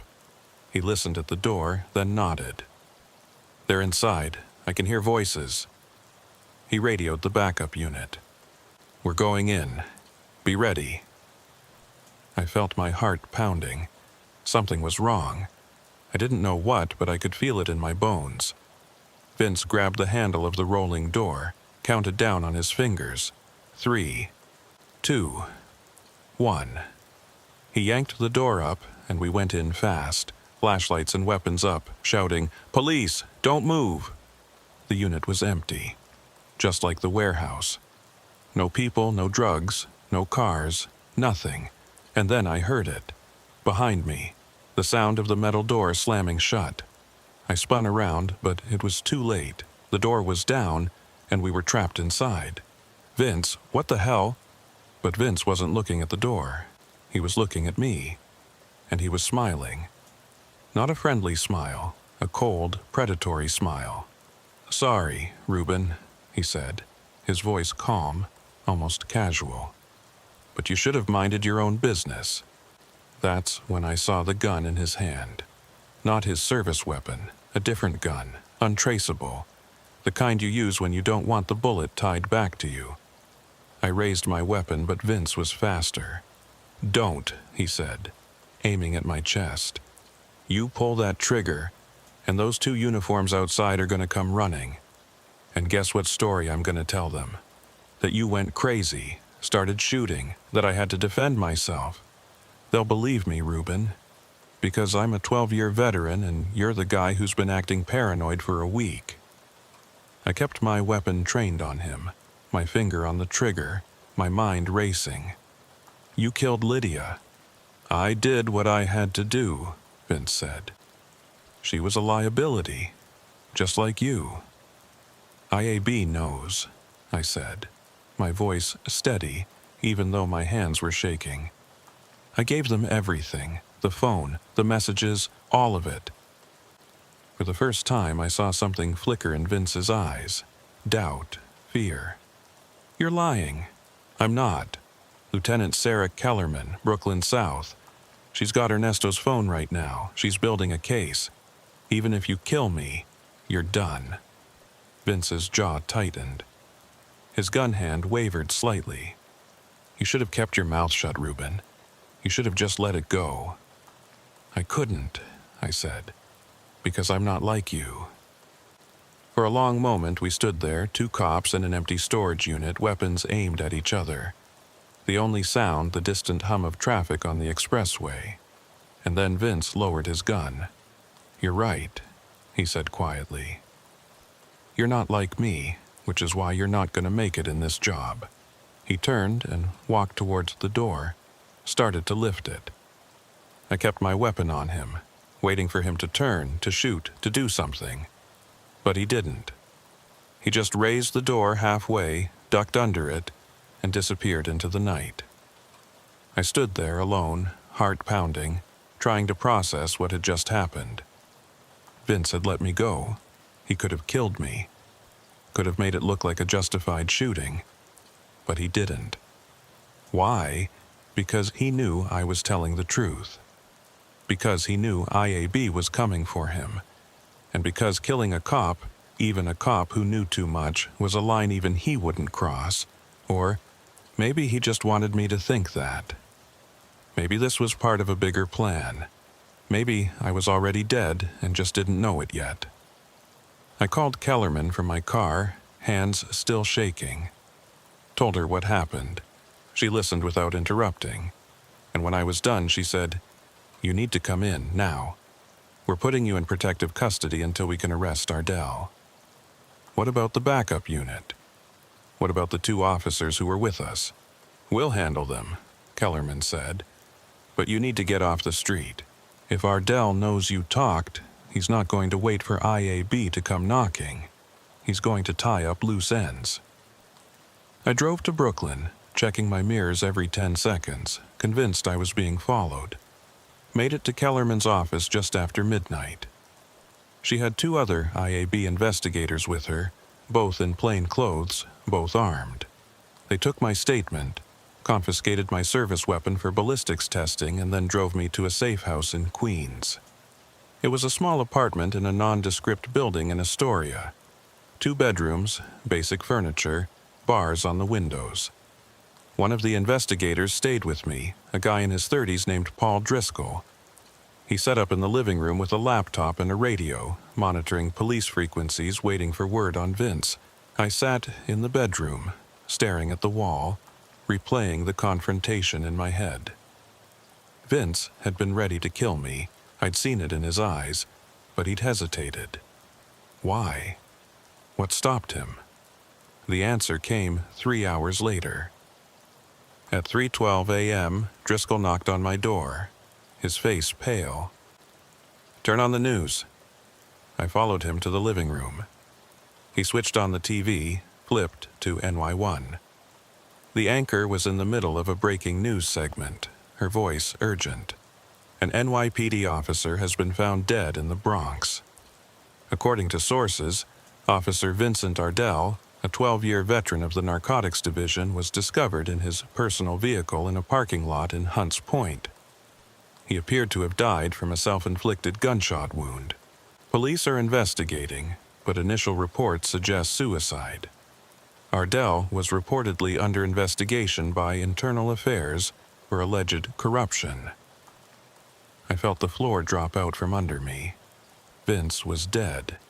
He'd killed himself. Or someone had made it look like he killed himself. Driscoll muted the TV, looked at me. "You think it was suicide?" I didn't answer right away. I thought about Vince in that storage unit, the way he'd lowered his gun, the way he'd walked away. He'd known it was over, known he was done. But had he known enough to take his own life? Or had someone decided to take it for him? "I don't know," I said finally. But either way, we lost our case. Driscoll shook his head. Not necessarily. We still have the phone. We still have the messages. And now we have a dead cop, which means the press is going to demand answers. IAB will have to follow through, dig deeper, see who else was involved. This might just be the beginning. He was right, but it didn't make me feel any better. Because Vince Ardell might be dead, but Rafael Soto wasn't. And neither were the other cops who might have been on his payroll. Vince was just one piece of a bigger machine, and machines don't stop running just because you remove one gear. I stayed in that safe house for 3 days. On the 4th day, Kellerman came to see me. She looked tired, worn down, like she'd been fighting a war she couldn't win. We executed search warrants on Ardell's home and storage unit, she said, sitting across from me in the small living room. Found cash, lots of it, almost $200,000, hidden in vacuum-sealed bags. Also found burner phones, ledgers, and records of wire transfers to offshore accounts. He was dirty, no question. But here's the problem. We can't tie any of it directly to Rafael Soto or his crew. Everything's laundered, hidden behind shell companies and intermediaries. Without Ardell's testimony, we can't prove the connection. What about Maria? I asked. Rafael's sister. She was willing to testify. Kellerman's face darkened. Maria Soto is dead. Found in her apartment in Soundview 2 days ago. Overdose. Heroin laced with fentanyl. Medical examiner ruled it accidental, but we both know it wasn't. I felt like I'd been punched in the gut. Maria, the woman who'd risked her life to give me the truth, dead.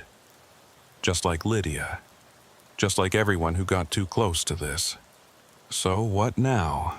I asked, my voice hollow. Now, Kellerman said. You go back to work. You keep your head down.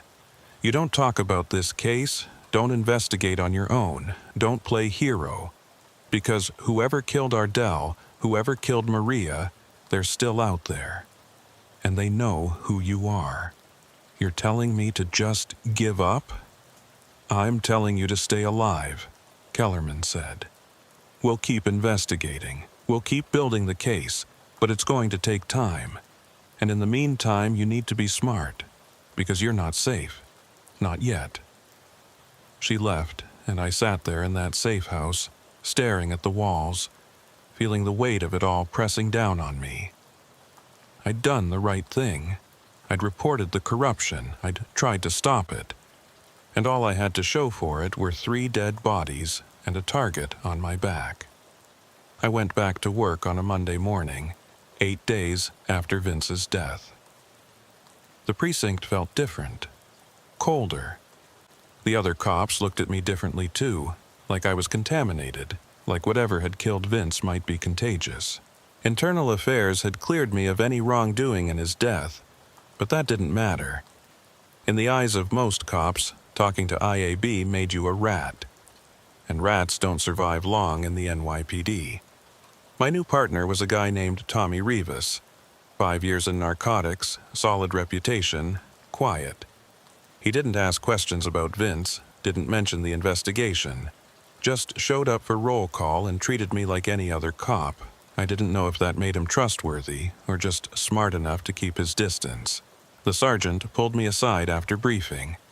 His name was Sergeant Dale Pruitt, a 20-year veteran with a face like worn leather and eyes that had seen too much. Castaigne, you doing okay? Yeah, Sarge, I'm good. He studied me for a moment, like he was trying to read something in my face. Ardell was a good cop. What happened to him, that's a tragedy. But it's over now, you understand? It's over. You move on, you do your job, you don't look back. I understand. Good, Pruitt said. Because we've got work to do.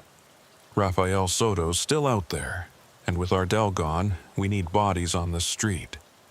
You and Rivas are taking over Ardell's caseload. I'm expecting results. He walked away before I could respond. I stood there in the hallway, feeling the weight of it settle on my shoulders. Ardell's caseload, which meant I'd be working the same cases Vince had been feeding to Rafael Soto, which meant whoever had been working with Vince was still out there, still watching, still waiting to see what I'd do. The first week back was uneventful. Tommy and I ran surveillance on known drug corners, made a few low-level buys, wrote reports. Nothing major, nothing that would put us on anyone's radar, but I couldn't shake the feeling that I was being watched. Every unmarked car that passed, every plainclothes cop I didn't recognize, every phone call that disconnected before I could answer. I was paranoid, and I knew it. But in my situation, paranoia was survival.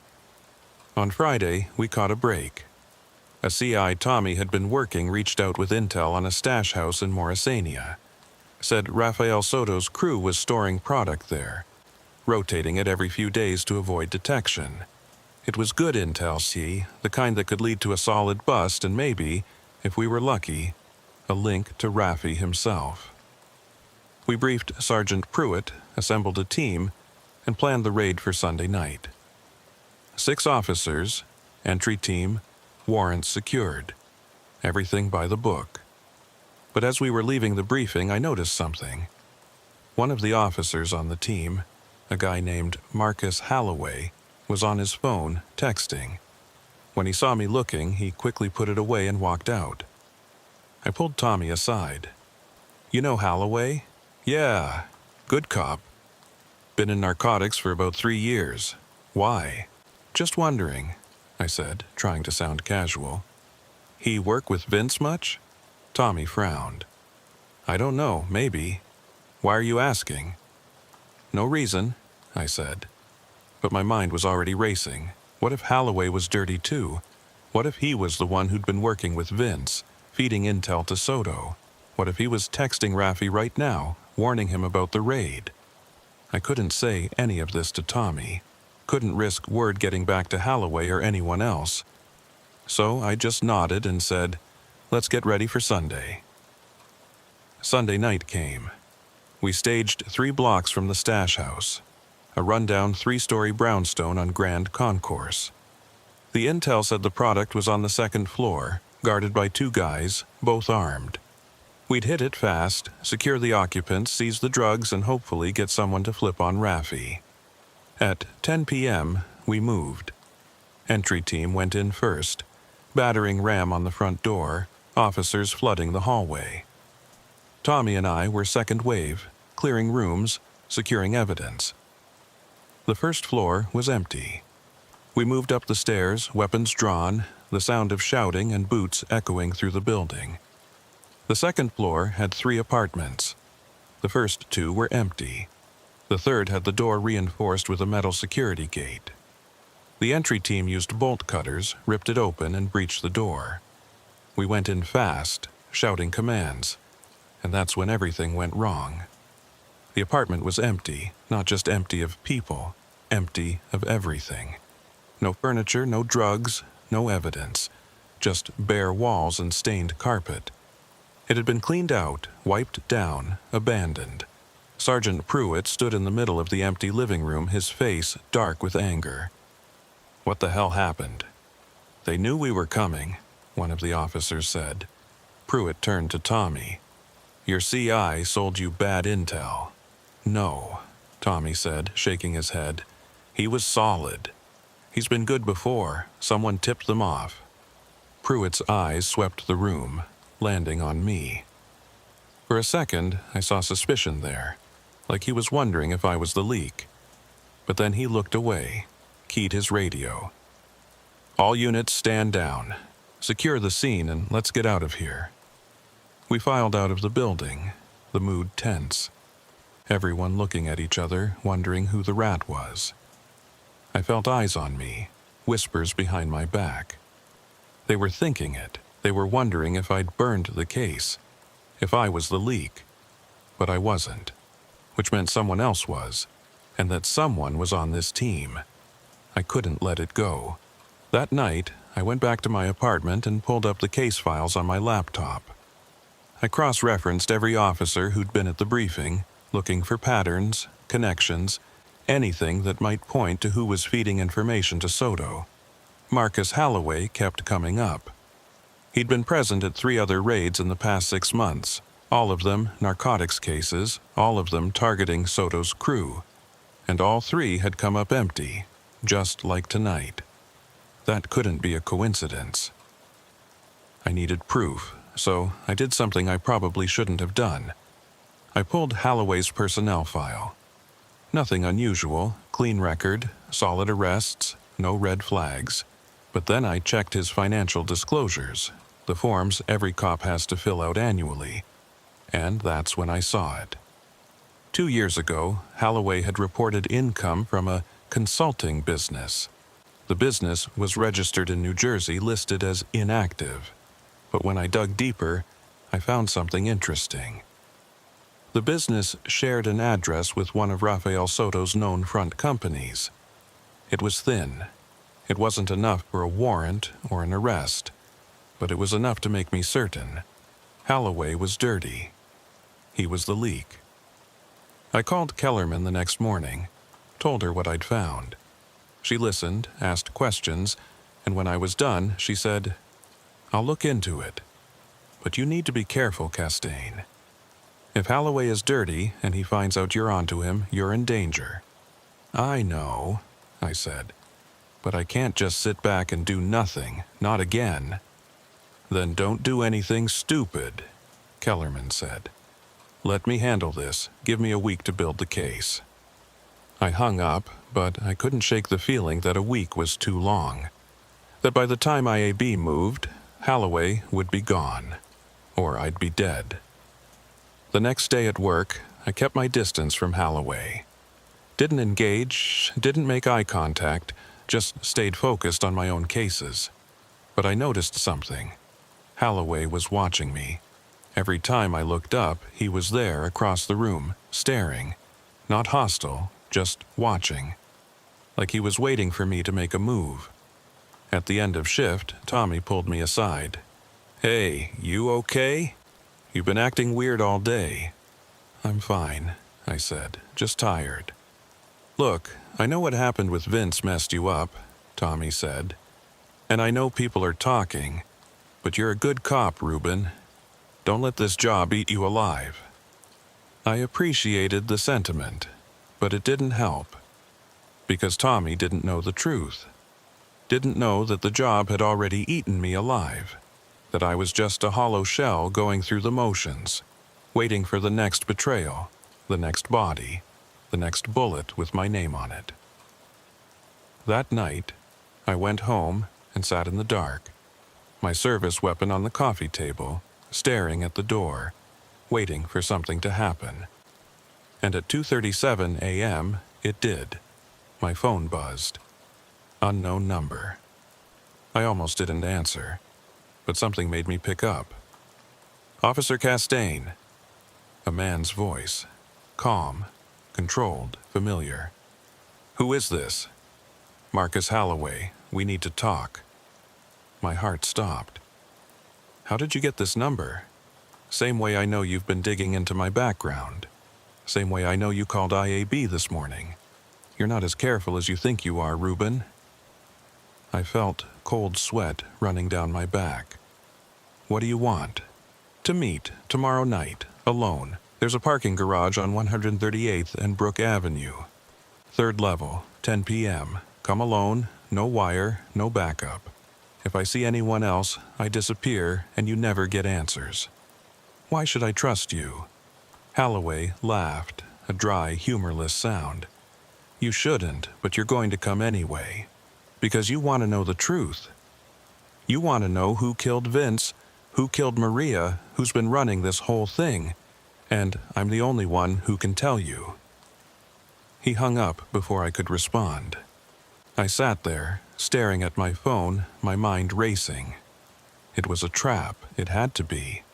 Holloway knew I was on to him, so he was luring me to a meeting where he could kill me and make it look like a drug deal gone wrong. Like I was dirty, like I deserved it. But he was right about one thing.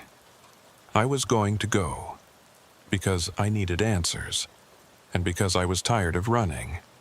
I didn't tell Kellerman, didn't tell Tommy, didn't tell anyone. I just showed up at that parking garage at 10 p.m., weapon concealed under my jacket, every sense on high alert.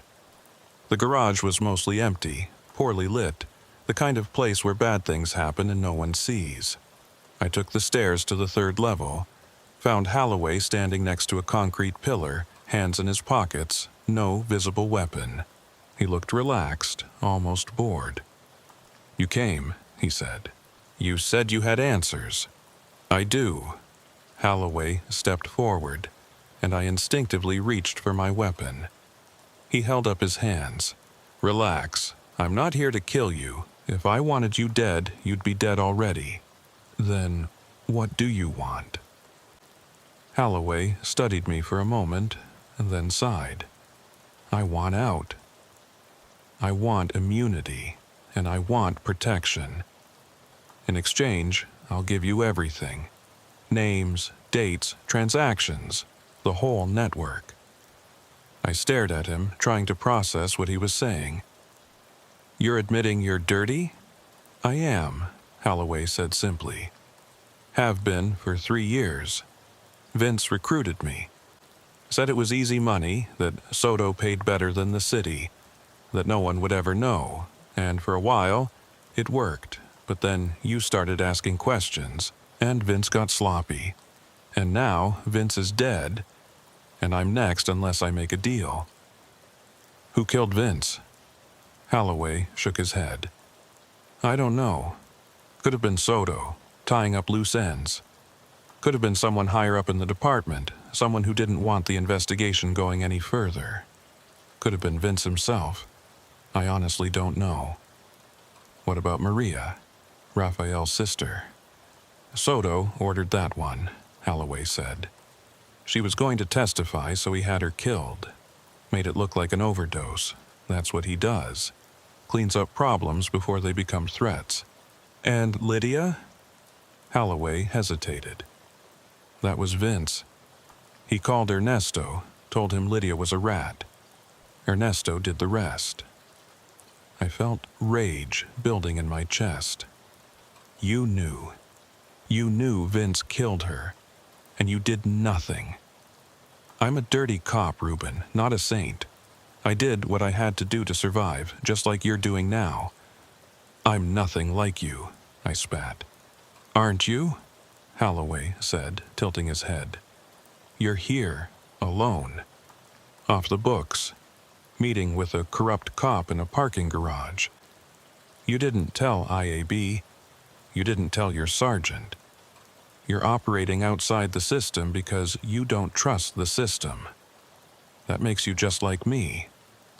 I wanted to argue, wanted to tell him he was wrong, but I couldn't. Because deep down, I knew he was right. I'd stopped trusting the department, stopped believing the system could fix itself. And now I was standing in a parking garage making deals with the enemy, just trying to survive. "What do you want me to do?" I asked finally. "Get me a deal," Holloway said. "Talk to IAB. Tell them I'm willing to cooperate. Full testimony. Everything they need to take down Soto and everyone connected to him. But I need immunity and witness protection. If I don't get that, I'm gone, and so is your case." "How do I know you're telling the truth?" Holloway reached into his jacket. I tensed, hand moving toward my weapon, but he just pulled out a USB drive and tossed it to me. I caught it, looked at it. "What's on this?" "Proof," Holloway said. "Recorded conversations, financial records, meeting notes. Everything you need to prove I'm not lying. Take it to IAB, make the deal, and maybe, just maybe, we both get out of this alive." He turned and started walking toward the stairwell. I called after him. "Why are you doing this? Why now?" Holloway stopped, looked back at me. "Because I'm tired, Ruben. Tired of looking over my shoulder.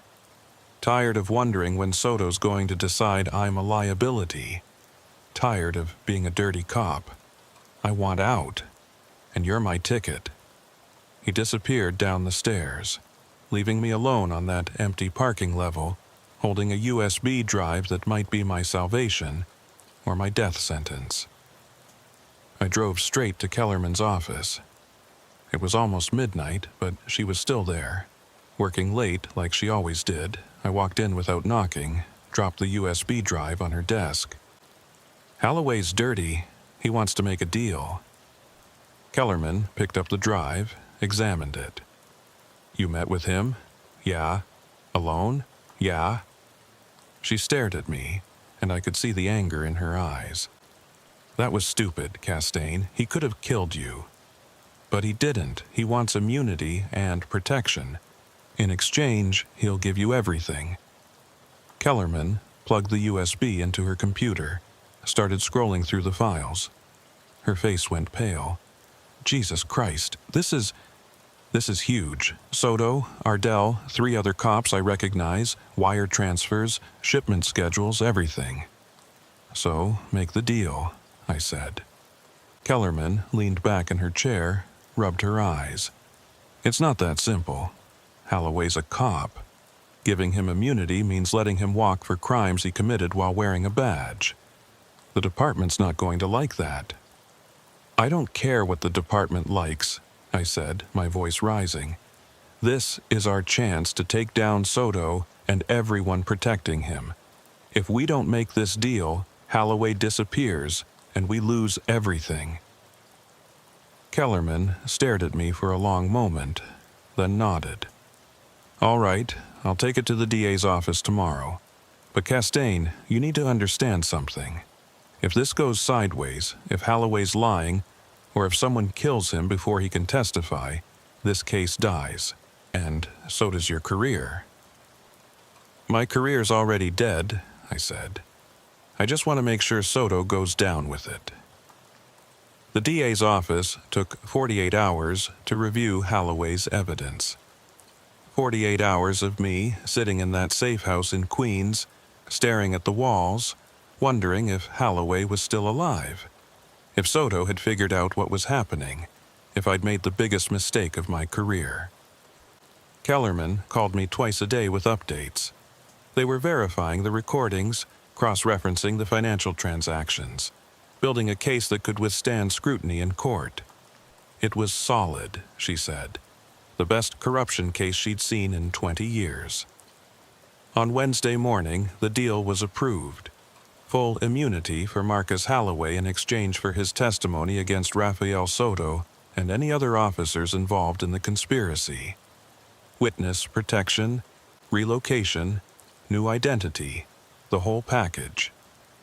All he had to do was show up, sign the paperwork, and start talking. Kellerman arranged the meeting for Thursday afternoon at a federal building in Manhattan. Neutral ground, away from the Bronx, away from anyone who might be watching. Holloway was told to come alone. Enter through the underground garage, take a service elevator to the 14th floor. Maximum security, minimal exposure. I wasn't supposed to be there. Kellerman had made that clear. This was IAB's case now. Federal prosecutors, witness protection coordinators. My part was done. But I couldn't stay away. I needed to see it through. Needed to know that Holloway would actually show up. That this wasn't all just another lie, another dead end. So I went. Parked 3 blocks away, walked to the building, showed my badge to security, and took the stairs to the 14th floor. Found Kellerman in a conference room with 2 assistant district attorneys and a U.S. Marshal. They looked up when I walked in. "Castaigne," Kellerman said, her voice sharp. "You're not supposed to be here." "I know, but I need to see this." She studied me for a moment, then nodded to the empty chair in the corner. "Fine, but you don't say a word. This is our show now." I sat down, watched the clock on the wall. 2:47 p.m. Holloway was supposed to arrive at 3 o'clock p.m. The minutes crawled by. 2:55, 2:58, 3 o'clock, no Holloway. At 3:05, Kellerman picked up her phone, dialed his number. It rang 4 times, then went to voicemail. She hung up, dialed again. Same thing. "Something's wrong," one of the ADAs said. Kellerman was already on her feet, moving towards the door. "Stay here. I'm going downstairs to check the garage." I followed her, ignoring her protest. We took the elevator down, emerged in the underground parking structure. It was mostly empty, just a few government vehicles, concrete pillars, fluorescent lights humming overhead. Kellerman walked toward the area where Holloway was supposed to park, and that's when we saw it. A car, black sedan, engine still running, driver's door open, and slumped over the steering wheel, a body. We ran. Kellerman got there first, pulled open the door, checked for a pulse. Her face went pale. "He's dead." I looked inside. Marcus Holloway, eyes open, staring at nothing. A small hole in the side of his head, blood pooled in his lap. A single gunshot, close range, execution style, the same way they'd killed Lydia, the same way they'd killed Maria. "Call it in," Kellerman said, her voice tight. "Lock down the building, get security footage from every camera, find out who did this." But I already knew. We both did. Rafael Soto had known Holloway was about to flip. Someone had tipped him off, and he'd sent a message. You don't betray the family, you don't cooperate with the police, and if you try, you die. The investigation into Holloway's murder went nowhere. The building's security cameras had mysteriously malfunctioned during the exact window when the shooting occurred. No footage, no witnesses, no evidence. The bullet was a .22 caliber, common, untraceable. Forensics found no fingerprints, no DNA, nothing. It was a professional hit, clean and efficient, and whoever did it was already gone. Kellerman tried to salvage the case. She had the USB drive, the recordings, the financial records, but without Holloway's testimony, it was all circumstantial.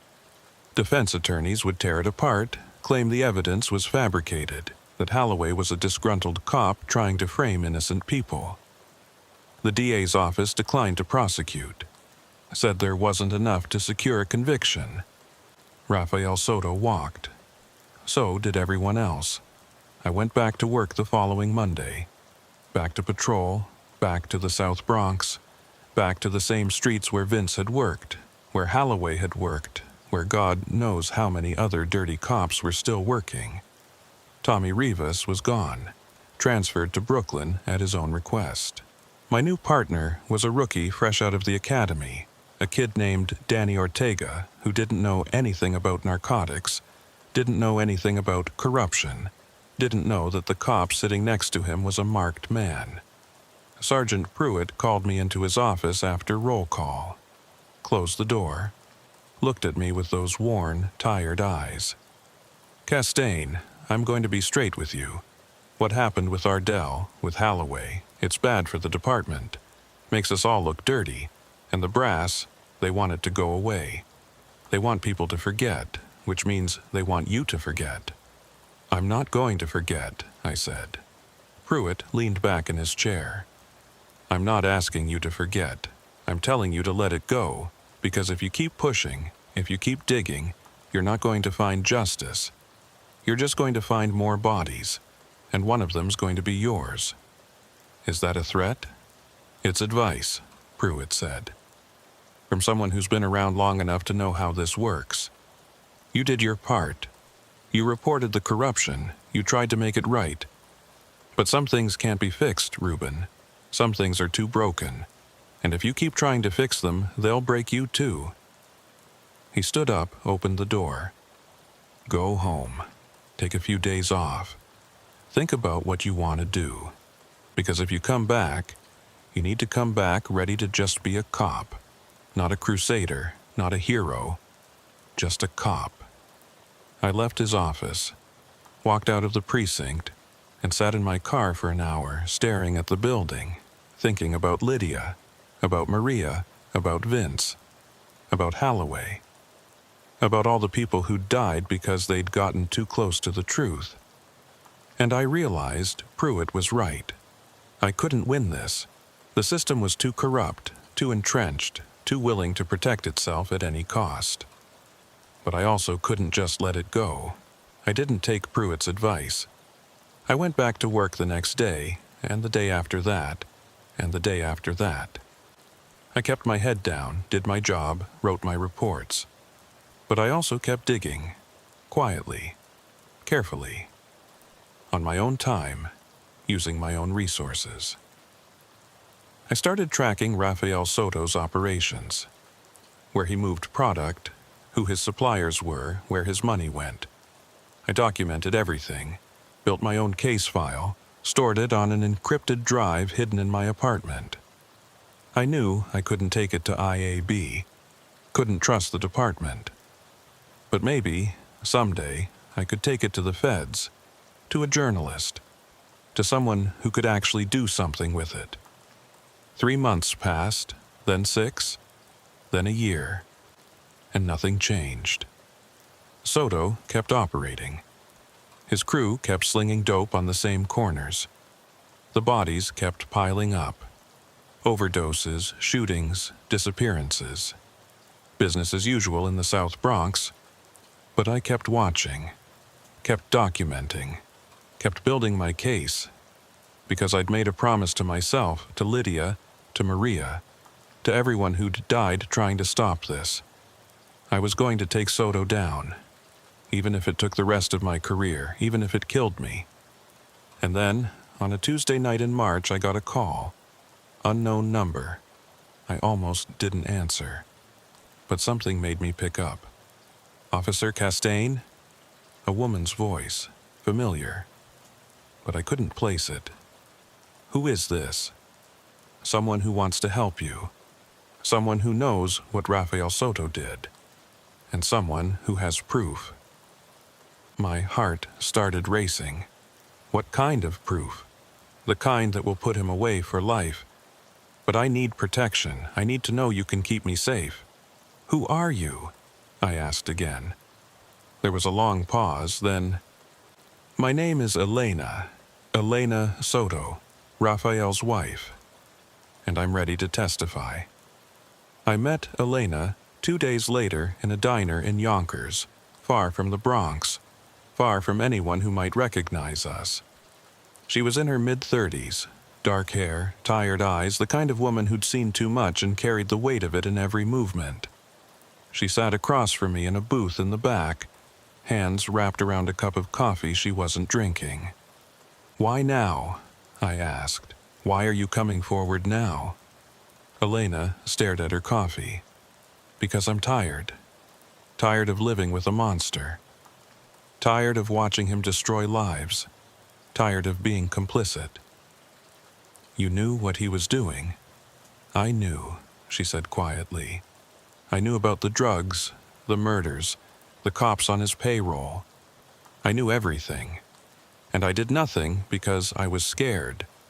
Scared he'd kill me if I left. Scared he'd kill my family. Scared I'd end up like all the other people who tried to stand up to him. What changed? Elena looked up at me, and I saw tears in her eyes. My daughter. She's 12. And last week, I found drugs in her backpack. Not hers. A friend's. A friend whose parents work for Rafael. And I realized that if I don't stop him, my daughter's going to grow up in this world. She's going to become part of it. And I can't let that happen. I leaned forward. What do you have? Elena reached into her purse, pulled out a small notebook. Rafael keeps records. Names, dates, amounts. Everyone he pays, everyone he owns, including the cops. It's all in here. She slid the notebook across the table. I opened it, started flipping through pages. It was all there. Dozens of names, Some I recognized, some I didn't. Wire transfer confirmations, meeting notes, payments to police officers, prosecutors, city officials. It was the mother lode. "This is incredible," I said. "But why come to me? Why not go to the FBI?" "Because I don't trust the FBI," Elena said. "I don't trust IAB. I don't trust anyone in the system. But I heard about you. Heard about what you tried to do with Vince Ardell with Marcus Holloway. Heard that you're one of the few cops who actually gives a damn. So I'm coming to you, because if anyone can stop Raphael, it's you." I looked at the notebook, at all those names, all that evidence, and I felt a surge of hope for the first time in a year. This was it. This was the case that would bring Soto down. But then I saw one of the names on the list, and my blood ran cold. Sergeant Dale Pruitt. My sergeant, the man who'd told me to let it go, the man who'd warned me to stop digging. He was on Soto's payroll, had been for years. I looked up at Elena. "Does Raphael know you're here?" She shook her head. "No, I was careful. I made sure I wasn't followed." "You need to leave New York," I said. "Tonight. Take your daughter and go, because when Raphael finds out this notebook is gone, he's going to come looking for you." "What about the case?" Elena asked. "What about stopping him?" "I'll handle it," I said. "But you need to disappear now." Elena nodded, stood up, started to leave. Then she stopped, looked back at me. "Be careful, Officer Castaigne. Raphael has people everywhere. And if he finds out you have that notebook, you're a dead man." She walked out of the diner, and I sat there alone, holding the notebook that could either save the city or get me killed. I didn't go to Kellerman this time, didn't go to IAB, didn't trust anyone in the department. Instead, I went to the FBI, found a field office in Manhattan, walked in with the notebook, and asked to speak to someone in public corruption. They put me in a room with 2 agents, a man and a woman, both in their 40s, both skeptical. I laid it all out. Soto, Ardell, Holloway, Pruitt, the whole network. Showed them the notebook, explained where it came from, how I got it. They listened without interrupting, took notes, photographed every page. When I was done, the male agent leaned back in his chair. "This is big. If even half of this is true, we're looking at the largest police corruption case in New York history." "It's all true," I said. "We'll need to verify it," the female agent said. "Cross-reference names, check financial records, interview witnesses. That's going to take time." "How much time?" "Months, maybe longer." I felt my stomach drop. Soto's wife is in danger, so am I. We don't have months. "Then we'll move as fast as we can," the male agent said. "But we can't just arrest everyone based on a notebook. We need hard evidence, and we need to make sure the case is airtight." They took the notebook, told me to go home, stay safe, stay quiet, said they'd be in touch. I left that building feeling hollow, because I knew what was going to happen. The FBI would investigate. They'd take their time. And in the meantime, Elena would disappear. I'd disappear. And Soto would walk away clean. 3 days later, Elena Soto's body was found in a motel room in New Jersey. Gunshot to the head. Her daughter wasn't with her. No one knew where the daughter was. The news called it a murder-suicide, said Elena had killed herself after a mental breakdown. But I knew better. Soto had found her, and he'd sent a message. A week after that, I was pulled off the street. Administrative leave, pending an internal investigation. Someone had accused me of leaking information to a known criminal associate, of compromising active investigations. of operating outside the chain of command. The accusations were vague, unsubstantiated, but enough to get me benched. I knew what was happening. Pruitt had found out I'd gone to the FBI, and he was protecting himself, protecting Soto, protecting the network. By the time the FBI finished their investigation, if they ever did, it would be too late. The evidence would disappear. The witnesses would be dead, and I'd be another casualty of a system that eats its own. I sit in my apartment now, writing this. It's been 6 months since I went to the FBI. They haven't arrested anyone, haven't charged anyone. The investigation is ongoing, they say, but I know the truth. It's dead, just like Lydia, just like Maria, just like Vince and Holloway and Elena. I'm still a cop, technically, still on administrative leave, still collecting a paycheck, but I'm not going back. Because I know what's waiting for me. A bullet in an alley, a staged suicide, a convenient accident. The department wants me gone, and Soto wants me dead, and sooner or later, one of them will get what they want. I keep Elena's notebook, the copy I made before I gave the original to the FBI. I keep it in a safe place, along with all my other files, all my evidence, all my documentation. Maybe someday someone will find it. Maybe someday someone will care enough to do something with it. But I'm not holding my breath. Last week, I saw Tommy Rivas at a coffee shop in Brooklyn. He didn't recognize me at first. I'd lost weight, grown a beard, stopped looking like a cop. When he finally realized who I was, he came over, sat down. "Reuben, Jesus, I heard you were on leave. You okay?" "Yeah," I lied. "I'm fine. You look like hell. I feel like hell." Tommy stared at me for a long moment. "They're saying you went crazy, that you accused half the precinct of being dirty, that you fabricated evidence. Is that what they're saying?" "Yeah. Is it true?" I thought about lying, thought about protecting him, keeping him out of it. But I was tired of lies. "No, it's not true, but it doesn't matter, because no one's going to believe me." Tommy looked away, uncomfortable. "I'm sorry, man. I wish there was something I could do."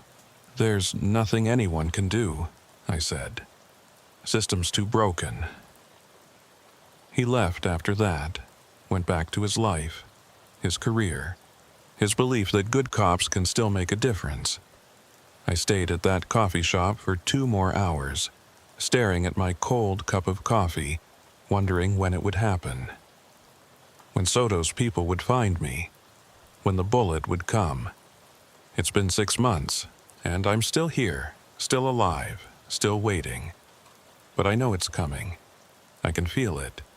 Every shadow, every footstep, every car that slows down as it passes. I know that somewhere in this city, Rafael Soto is sitting in his comfortable home, surrounded by his money and his power, knowing that he won. That he always wins.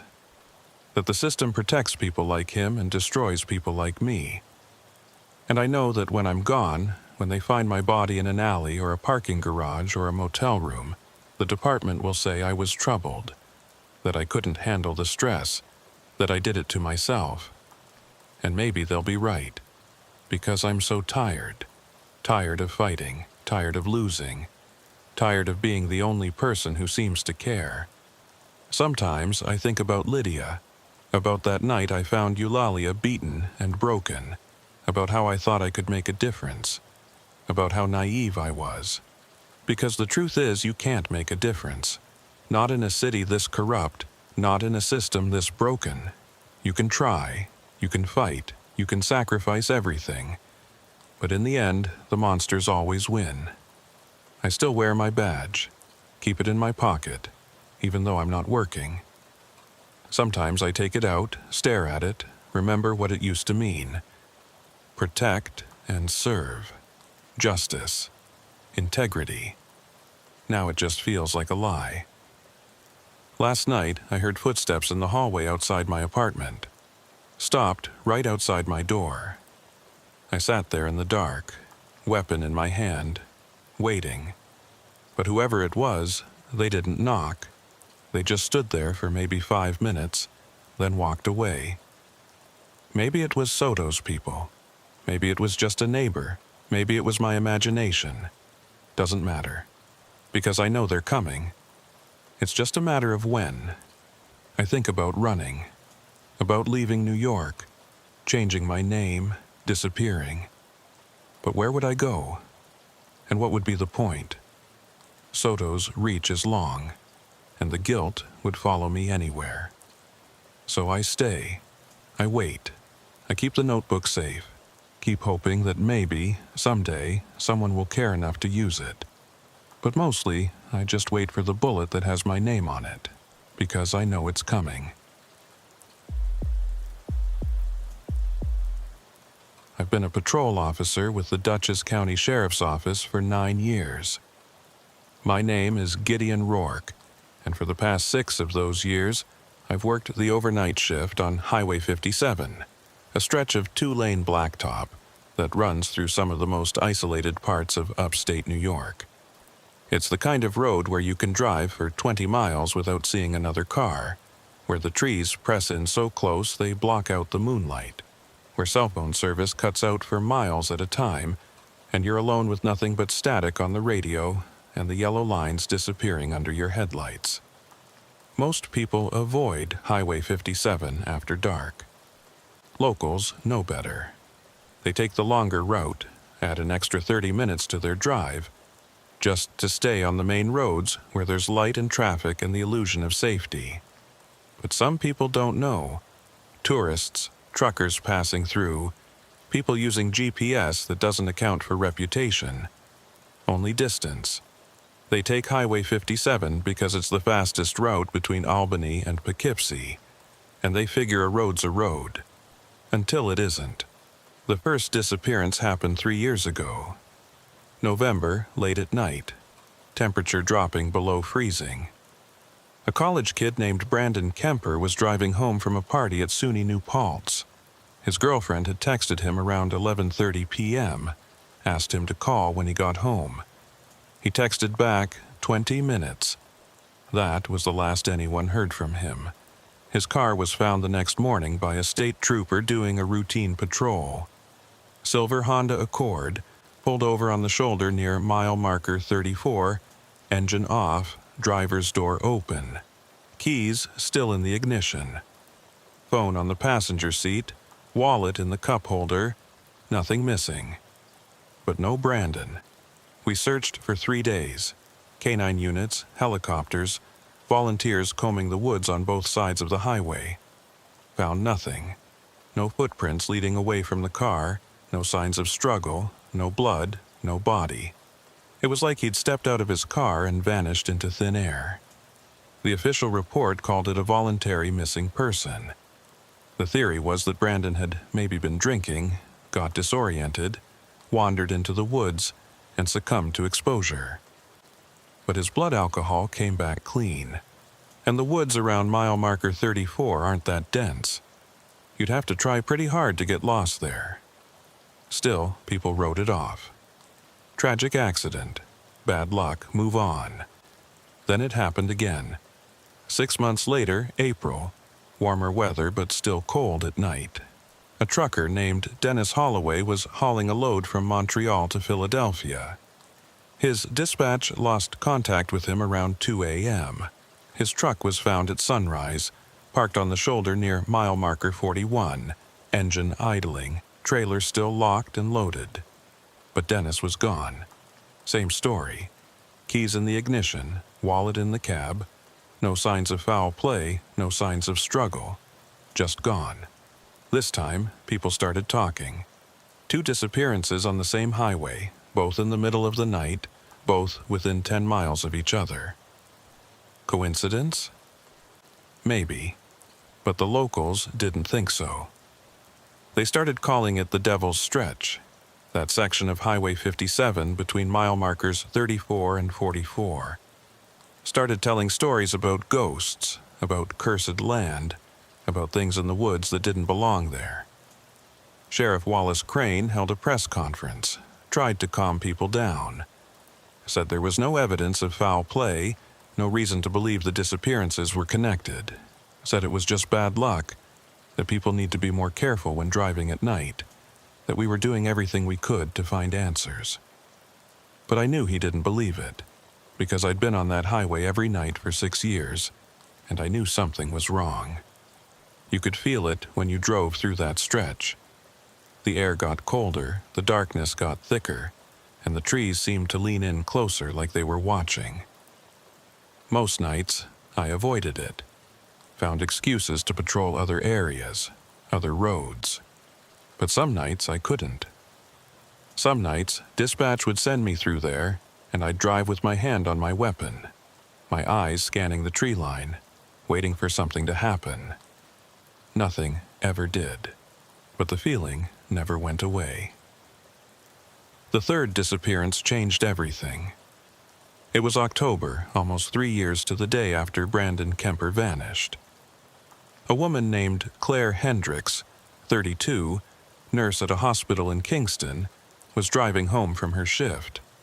She'd called her husband at 11:45 p.m., told him she was tired, told him she'd be home soon. Her car was found at 6 a.m. by a maintenance worker, pulled over near mile marker 38, engine off, driver's door open, purse still on the seat. But this time, there was something different. This time, there were footprints. Not Claire's. Someone else's. Large boot prints, size 11 or 12, leading away from the car and into the woods. We followed them for half a mile before they just stopped. Not faded, not obscured by leaves or mud. Just stopped. Like whoever made them had been lifted off the ground. The canine units picked up a scent, tracked it for another quarter mile, then lost it near an old logging road that hadn't been used in decades. We searched the area, found tire tracks, fresh ones leading deeper into the woods. We followed them for 3 miles until they disappeared into a section of forest so thick and overgrown we had to turn back. Sheriff Crane called in the state police, the FBI. They set up a command post, brought in forensic teams, analysts, behavioral specialists. They combed through every inch of that highway looking for clues, for patterns, for anything that could explain what was happening. And they found something. Not in the woods, in the records. Highway 57 had a history. Going back 40 years, there had been 16 unsolved disappearances along that 10-mile stretch. 16 people, all vanished in the middle of the night, all leaving their cars behind, all gone without a trace. Some of the cases were old, written off as accidents or runaways. But when you put them all together, when you saw the pattern, it was undeniable. Something was happening on Highway 57, and it had been happening for a long time. The FBI set up surveillance. Cameras at every mile marker between 34 and 44. Unmarked cars parked on the shoulder. Agents watching, waiting. They brought in a criminal profiler who said we were dealing with a serial predator, someone who knew the area, who used the isolation and the darkness to his advantage, who probably lived nearby and had been operating for decades. But weeks passed, then months, and nothing happened. No more disappearances, no suspicious activity, just an empty highway and the sound of wind through the trees. The FBI pulled out after 3 months, said they didn't have the resources to maintain a presence indefinitely, that without new leads or new victims, there was nothing more they could do. The cameras stayed up for a while, but eventually, those came down too. Budget cuts, they said. Other priorities. Life went back to normal. Or as normal as it could be when 3 people had vanished and no one knew why. I kept working the night shift, kept driving Highway 57, but I was more careful now. I never pulled over unless I absolutely had to. Never stopped to check on abandoned cars without calling for backup first. and I never, ever got out of my patrol car in that 10-mile stretch unless there was another officer with me. 6 months passed without incident, then a year. People started to forget, started to think maybe it was over, maybe whoever had been taking people had moved on or died or just stopped. But I knew better, because every time I drove through that stretch, I felt it. That cold, creeping sensation that something was watching, waiting. And I knew, deep in my gut, that it wasn't over. It was just getting started. It was a Friday night in late February when I got the call. Dispatch, crackling over the radio, voice urgent. Unit 12, we have a 1050, possible injury, Highway 57 near mile marker 36. Caller reports a vehicle off the road, hazard lights on, requesting immediate response. I was 10 minutes away, finishing up a traffic stop in Pine Plains. I acknowledged the call, flipped on my lights, and headed toward the highway. The roads were slick with freezing rain, the kind that turns blacktop into glass and makes every turn a gamble. I drove carefully, but fast, my heart already starting to pound. Mile marker 36, right in the middle of the Devil's Stretch. I reached Highway 57 and turned south, scanning the road for the vehicle. The rain was coming down harder now, my wipers barely keeping up, visibility maybe 50 feet. I slowed down, checked the mile markers. 40, 39, 38. Then I saw it. Hazard lights flashing in the darkness, cutting through the rain like a beacon.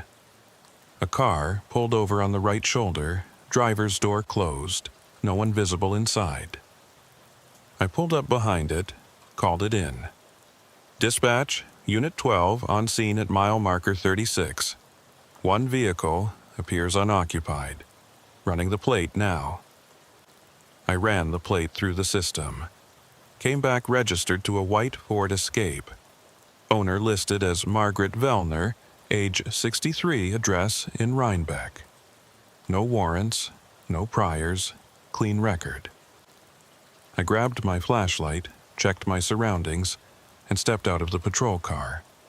The rain hit me immediately, cold and sharp, soaking through my jacket.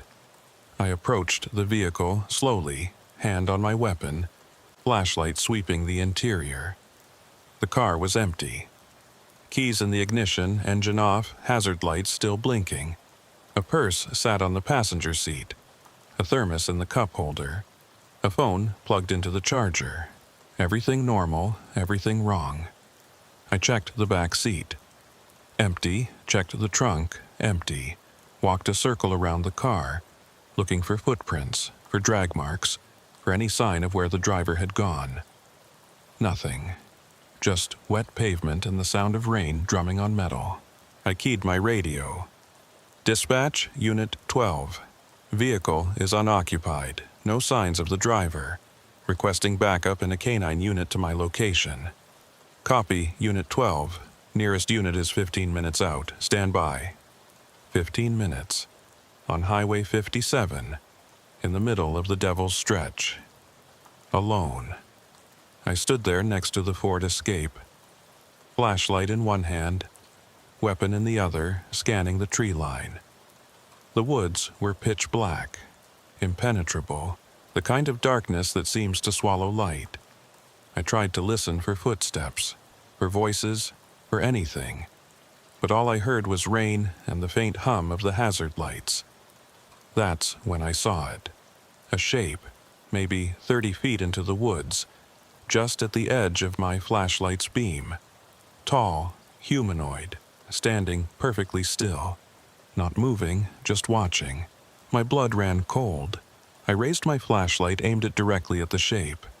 For a second, I saw it clearly. A figure, wearing dark clothing, face obscured, hands at its sides. Then it moved. Not walked, moved. Backward, deeper into the woods, too fast, too smooth, like it was gliding. And then it was gone.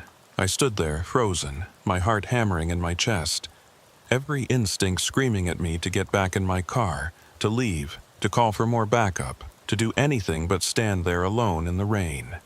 But I couldn't, because somewhere out there, in those woods, was a 63-year-old woman named Margaret Vellner. And if I left, if I waited for backup, she might be gone by the time they arrived. I made a decision. A stupid one, maybe, but the only one I could live with. I stepped into the woods. The first few steps were easy. The underbrush wasn't too thick near the road, and my flashlight cut a clear path. But the deeper I went, the darker it got, the trees closing in overhead, branches scraping against my jacket. I called out, my voice sounding small and hollow in the vastness of the forest. "Ma'am, this is the sheriff's office. If you can hear me, call out." Nothing, just the sound of rain filtering through the canopy, dripping onto dead leaves. I moved forward, sweeping my flashlight left and right, looking for footprints, for broken branches, for any sign of passage. And then I found something, a shoe, a woman's shoe, brown leather, lying in the mud. I knelt down, picked it up. It was still warm. "Ma'am, Margaret, can you hear me?" A sound, faint, distant, coming from deeper in the woods. A voice, maybe, or just the wind. I kept moving, faster now, pushing through the underbrush, my flashlight beam bouncing wildly. And then I saw her. Margaret Vellner, lying on the ground, 20 feet ahead, motionless. I ran to her, dropped to my knees, checked for a pulse. It was there, weak but steady. Her eyes were open, staring up at the sky, unblinking like she was in shock. "Ma'am, can you hear me? I'm a police officer. You're safe now." She didn't respond, didn't even seem to register my presence, just kept staring up at nothing, her lips moving slightly, forming words I couldn't hear. I called for an ambulance, gave them my location as best I could. Then I tried to move her, to get her on her feet, to walk her back to the road. But she wouldn't move. Her body was rigid, locked in place, like she was paralyzed. That's when I heard it. Behind me, the sound of footsteps. Heavy, deliberate, getting closer. I spun around, raised my flashlight and my weapon. "Sheriff's office, show yourself!" The footsteps stopped, and then, from the darkness, a voice. Low, calm, almost amused. "You shouldn't have come into the woods, Officer Rourke." My blood turned to ice. Whoever this was, they knew my name. I kept my weapon trained on the darkness, my flashlight beam cutting through the rain and the trees, searching for the source of that voice. My finger rested on the trigger, every muscle in my body coiled tight, ready to fire. But I couldn't see anyone, just shadows and trees and the endless black of the forest. "Show yourself," I shouted again, my voice stronger than I felt. "This is your last warning." The voice came again, from a different direction this time, off to my left. "You can't help her, Officer Rourke. She's already gone, just like the others." "Who are you?" I demanded, spinning towards the sound. "What did you do to these people?" A laugh, cold, mirthless. "I didn't do anything. I just watch. I document. I make sure people remember." "Remember what?" "That some roads aren't meant to be traveled, some places aren't meant to be found, and some people aren't meant to leave." Behind me, Margaret Vellner made a sound. A whimper, low and broken. I glanced back at her, still lying on the ground, still staring up at nothing. Her lips were moving faster now, forming words I still couldn't make out. "What did you do to her?" I asked, my attention split between Margaret and the darkness around me. "Nothing she didn't ask for," the voice said. She stopped. She got out of her car. She walked into the woods, just like all the others. They always do. "Bullshit," I said. "People don't just wander into the woods for no reason, don't they?" The voice was closer now, maybe 15 feet away, still hidden in the darkness. "You did. You heard her. You saw the shoe, and you came running, just like I knew you would." My stomach dropped. This wasn't random. This was planned. Margaret Vellner's car on the side of the road, the shoe in the mud, her lying here just far enough into the woods to draw me in. It was bait, and I'd taken it. "Backup's on the way," I said, trying to keep my voice steady. "You need to show yourself, now." "No, Officer Rourke, backup isn't coming, because you're too far from the road now. Radio doesn't work this deep in the woods. Cell phones don't work. You're alone, just like they were." I tried my radio. Static. I pulled out my phone. No signal. He was right. I was cut off, isolated, exactly where he wanted me.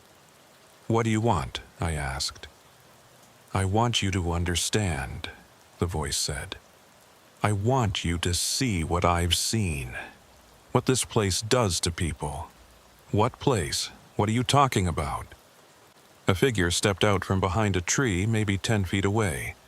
Tall, broad-shouldered, wearing a dark jacket and a baseball cap pulled low over his face. I couldn't see his features, but I could see his hands. Empty. No weapon visible. "This land," he said, gesturing around us. "This stretch of highway. It's been taking people for longer than you've been alive.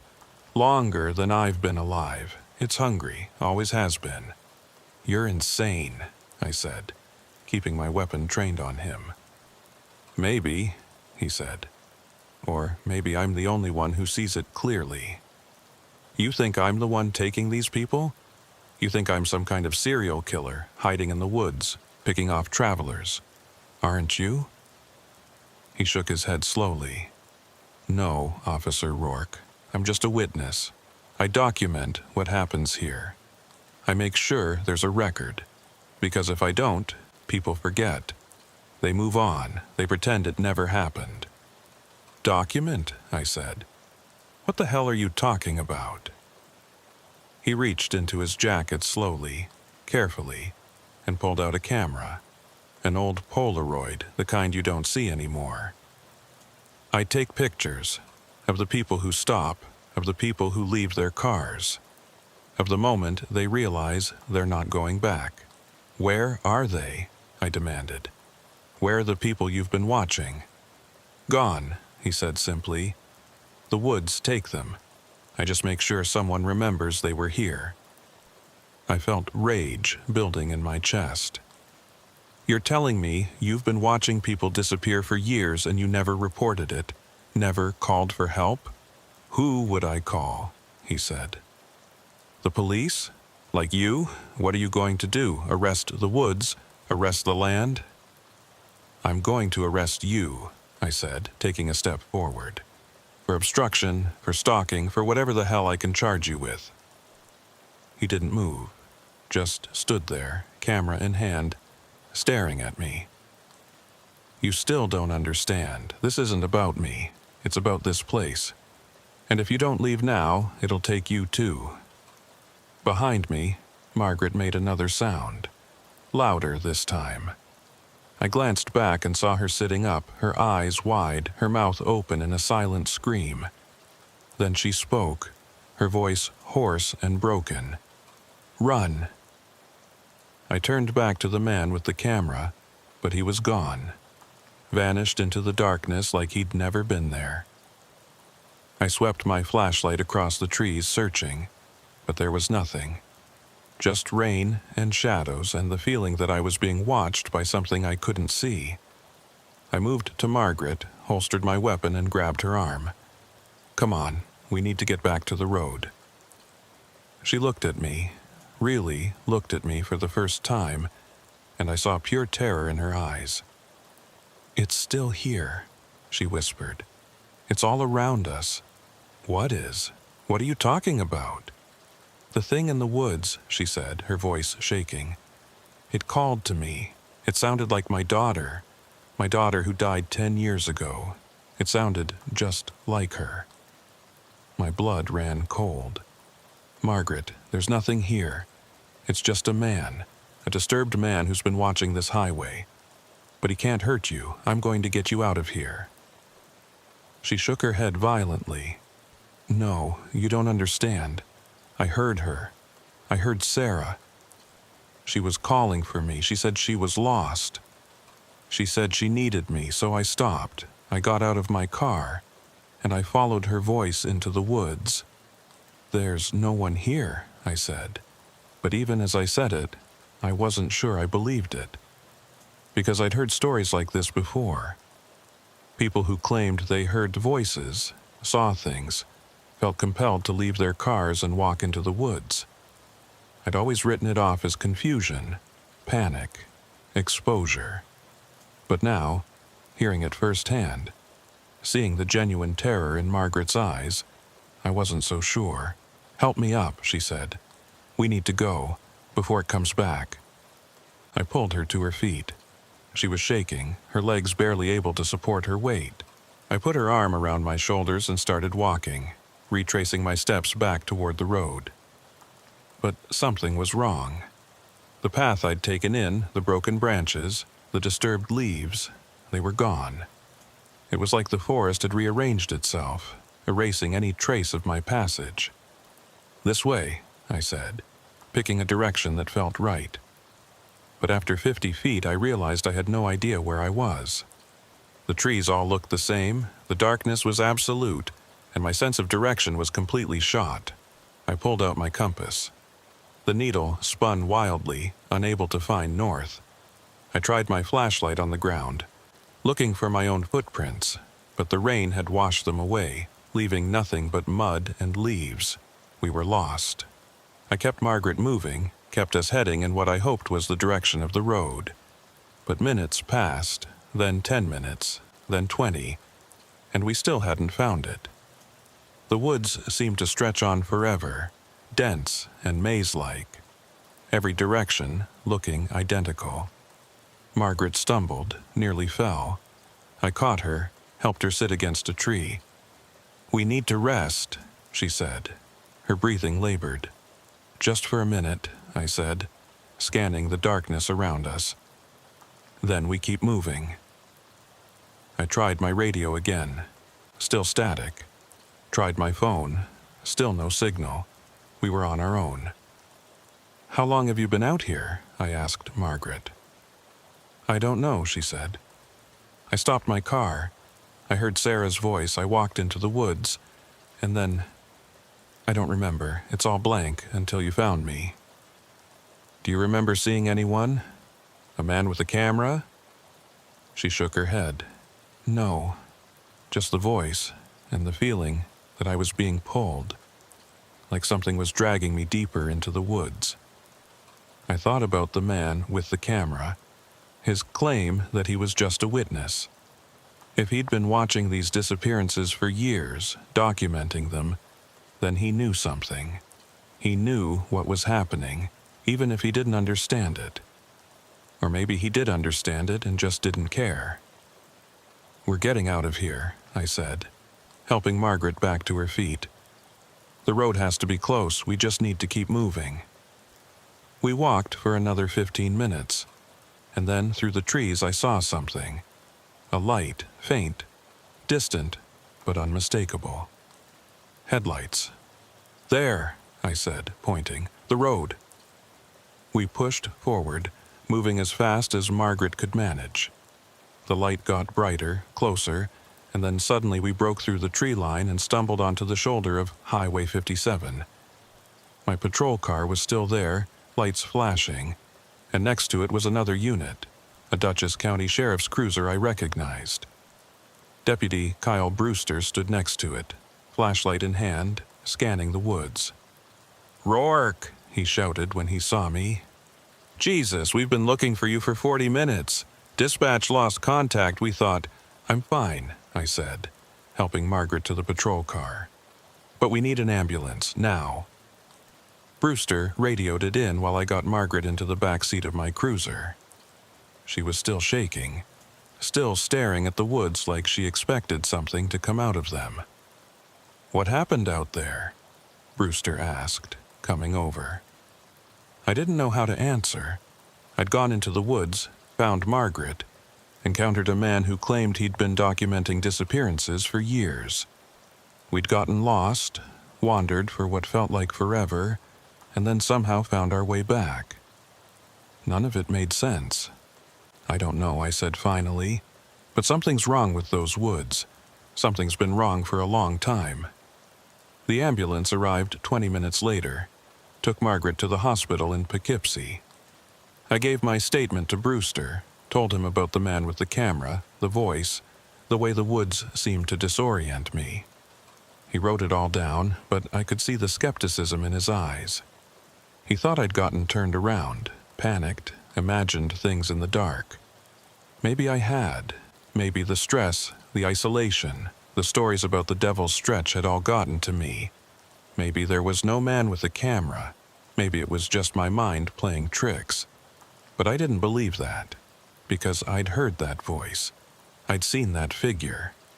And more importantly, Margaret had experienced something too. Something that made her leave her car and walk into the woods in the middle of the night. I drove back to the station, filed my report, and went home just as the sun was coming up. I didn't sleep. I sat at my kitchen table, staring at the wall, replaying everything that had happened, trying to make sense of it. At noon, my phone rang. It was Sheriff Wallace Crane. "Rourke, my office now." I drove to the county building, went up to his office on the 3rd floor. Crane was sitting behind his desk reading my report, his face hard and unreadable. When I walked in, he looked up. "Close the door," he said. I did. Sat down across from him. "You believe what you wrote in this report?" Crane asked. "Yes, sir." He tossed the report onto his desk. A man with a camera, a voice in the woods, a compass that wouldn't work. "You realize how this sounds?" "I know how it sounds," I said, "but it's what happened." Crane leaned back in his chair, studied me for a long moment. "Margaret Vellner is in stable condition. Doctors say she's suffering from hypothermia and shock, but she'll be fine. She corroborates your story, says she heard her dead daughter's voice, followed it into the woods. Doesn't remember anything after that until you found her. So you believe me?" "I believe something happened," Crane said. "But I don't know what, and that's the problem. Because if I can't explain it, I can't fix it. And if I can't fix it, people keep disappearing." He pulled out a file from his drawer, slid it across the desk. I opened it. Inside were photographs. Crime scene photos from the previous disappearances. Brandon Kemper's car, Dennis Holloway's truck, Claire Hendrick's sedan, and others I hadn't seen before. Older cases going back decades. 16 disappearances in 40 years, Crane said. All on the same 10-mile stretch. All at night. All involving people who stopped their cars and walked into the woods. And in every single case, the investigating officer reported the same things you did. Disorientation, voices, figures in the darkness, compasses that wouldn't work. I looked up at him. "You're saying this has happened to other cops?" "4 of them," Crane said. "All of them went into those woods looking for missing people. All of them came out confused, unable to explain what they'd experienced. 2 of them quit within a year. 1 transferred to another county. 1 ate his gun." I felt my stomach turn. Why didn't anyone tell me this? Because no one wants to admit that there's something on Highway 57 we can't explain, Crane said. Something that's been taking people for decades, and we can't stop it. So we write it off as accidents, as voluntary missing persons, as anything that doesn't involve the supernatural or the unexplainable. "What about the man with the camera?" I asked. "Someone's been out there watching, documenting. That's not supernatural. That's real." Crane nodded. "I agree, and I want you to find him." "Me?" "You've seen him, you've heard him. You know more than anyone else. So I'm authorizing you to investigate. Talk to the witnesses, review the old cases, see if anyone else has reported seeing this man. Find out who he is and what he knows. And if he's right? I asked. If there really is something in those woods that can't be explained? Crane's face darkened. Then God help us all. I spent the next 3 days reviewing every file, every report, every witness statement from the past 40 years. And slowly, a pattern emerged, not just in the disappearances, but in the sightings. 7 different people, spread across 4 decades, had reported seeing a man in the woods near Highway 57. Always the same description. Tall, dark clothing, baseball cap, carrying a camera. Always watching, never interfering. One witness from 1986 said the man had taken his picture right before his wife disappeared. Another, from 1999, said the man had warned him to leave, that the woods weren't safe. But no one knew who he was. No name, no address, no identity. Just a ghost who haunted Highway 57, documenting the disappearances and then vanishing. I also found something else, something that made my blood run cold. In 1952, there was a report of a small community that used to exist in the woods off Highway 57. A religious sect, maybe 20 or 30 people who'd built cabins and lived off the land. They'd been there for years, mostly kept to themselves. But in the winter of 1952, a county surveyor doing a land assessment had gone into the woods and found the community abandoned. Cabins still standing, belongings left behind, but no people. All of them gone. The state police had investigated, found no signs of foul play, no bodies, no evidence of what happened. The official report concluded that the community had simply dispersed, moved on to other locations. But the surveyor who'd found the abandoned site had written a note in the margin of his report. 4 words, underlined twice. Something watches in the woods. I tracked down the surveyor's descendants, found a grandson living in Poughkeepsie. His name was Thaddeus Veller, though everyone called him Thad. He was in his 60s, ran a small auto repair shop on the south side of town. When I showed up and asked about his grandfather, he went pale. "You're asking about the woods," he said. It wasn't a question. "Yeah, your grandfather found an abandoned community there in 1952. I need to know what he saw." Thad wiped his hands on a rag, looked around his shop like he was making sure no one was listening. "My grandfather never talked about it, not to anyone. But before he died, he gave me something. Said if anyone ever came asking, I should show them." He led me to a back office, pulled out an old metal lockbox from under his desk. Inside was a journal, leather-bound, pages yellowed with age. "This is his field journal from that survey. Read it, and then decide if you really want to know." I took the journal, sat down, and started reading. And what I found inside changed everything. The journal was written in tight, precise handwriting, the kind that came from someone who took their work seriously. The first few entries were mundane. Survey notes, measurements, property boundaries. But then, about halfway through, the tone changed. The handwriting got shakier, the notes more erratic.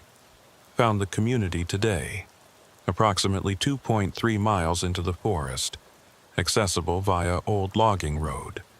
27 structures, all cabins, arranged in a rough circle around a central clearing. No electricity, no running water. Signs of recent habitation but no people. Checked every structure. Personal belongings still present. Food on tables, some of it fresh. Beds unmade, like everyone just stood up and walked away mid-activity. No signs of struggle. No blood, no indication of violence or foul play. But something feels wrong here. The air is different, colder than it should be. And the silence, complete silence. No birds, no insects, nothing. Just wind through the trees. Will return tomorrow with assistance to conduct thorough search. Returned with Sheriff Hawkins and 2 deputies. Searched the entire area. Found no bodies, no graves, no evidence of where the community went. Questioned locals in the nearest town, Millbrook, 6 miles east. Most had never heard of the community. One elderly man, Francis Dunmore, claimed he'd delivered supplies there once, about 5 years ago. Said the people were strange folk who kept to themselves, spoke in hushed voices, seemed afraid of something. When pressed, Dunmore said the leader of the community was a man named Silas Rourke. Said Silas had come to the area in the 1940s, bought the land cheap, started recruiting people to join him, told them the modern world was corrupted, that only by returning to nature and rejecting technology could they be saved. Sheriff Hawkins found a journal in one of the cabins. We'll review tonight. The journal belonged to Silas Rourke. It's disturbing, rambling entries about voices in the woods, about the land being awake, about something that lived in the forest long before humans arrived. Rourke believed the land had consciousness, that it demanded offerings, that those who lived there had to pay tribute or be taken. The final entry is dated February 10, 1952, 4 days before I found the abandoned community. It reads, "It's calling again, louder this time. All of us can hear it now. Even the children. We've tried to resist, but the pull is too strong. Tonight we will answer. Tonight we will go into the deep woods and give it what it wants, what it's always wanted, ourselves." I don't know what to make of this. Sheriff Hawkins thinks they were a cult, that Rourke was mentally ill and convinced his followers to commit mass suicide. But we found no bodies. Nothing. Where did they go? I went back, against orders. I had to see for myself. Took my camera, documented everything. The cabins are still there, but they look older now, like they've been abandoned for years instead of days. Found strange markings carved into the trees around the perimeter of the community. Symbols I don't recognize. And I saw something, a figure standing at the edge of the clearing. Tall, wearing dark clothes, watching me. I called out, but it didn't respond. Just stood there. I took its picture. When I developed the photo, the figure was gone.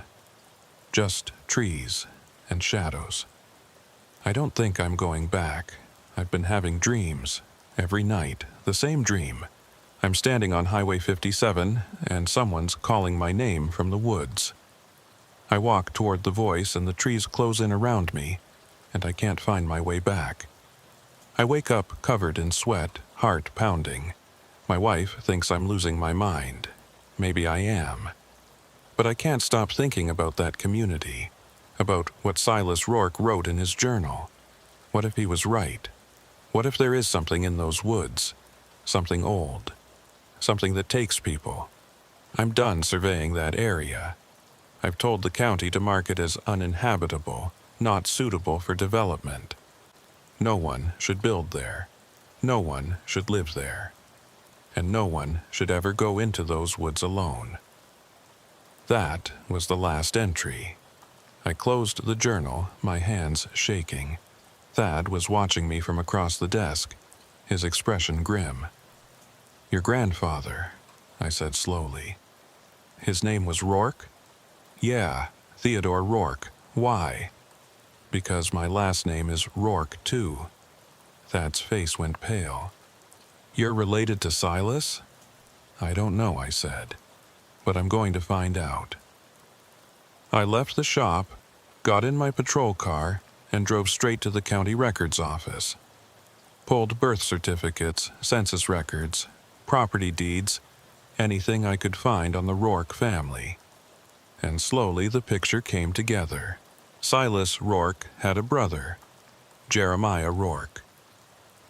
Jeremiah had left the community in 1948, 3 years before they all disappeared.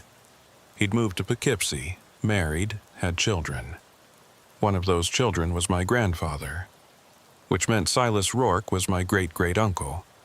And if Silas had led his community into the woods, if they'd all been taken by whatever lived there, then my family had been connected to this place for generations. I sat in my car in the parking lot, staring at the documents, trying to process it all. My family, my blood, tied to the disappearances, to the community, to whatever was haunting Highway 57. And then I remembered something. The man with the camera in the woods. The one who'd taken pictures of the missing people. The one who'd said he was just a witness, documenting what happened. What if he wasn't just some random observer? What if he was connected too? What if he was one of them? One of the people from Silas Rourke's community who'd never left? I needed to find him, and I knew exactly where to start. I went back to Highway 57 that night, alone, against protocol, against common sense, against every instinct that told me this was a bad idea. But I had to know. I had to find that man and get answers. I parked at mile marker 36, the same spot where Margaret Vellner's car had been. Grabbed my flashlight, my weapon, and the Polaroid camera Theodore Rourke had used in 1952. Thad had given it to me, along with the journal, said I might need it. I stepped into the woods. The forest was different at night.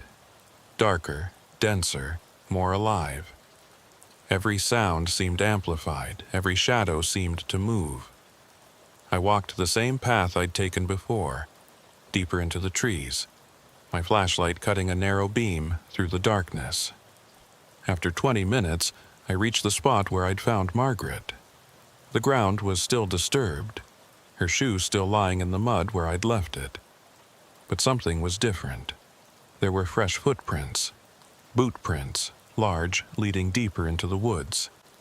I followed them. The path wound through the trees, up a gradual slope, and then down into a small valley. And there, in the center of the valley, I found them, the ruins of the cabins, Silas Rourke's community. 27 structures, just like Theodore's journal had described. Some had collapsed, roofs caved in, walls rotted away. But others were still standing, skeletal and silent in the darkness. The central clearing was overgrown with weeds, but I could still see the circle of stones that marked where the community had gathered.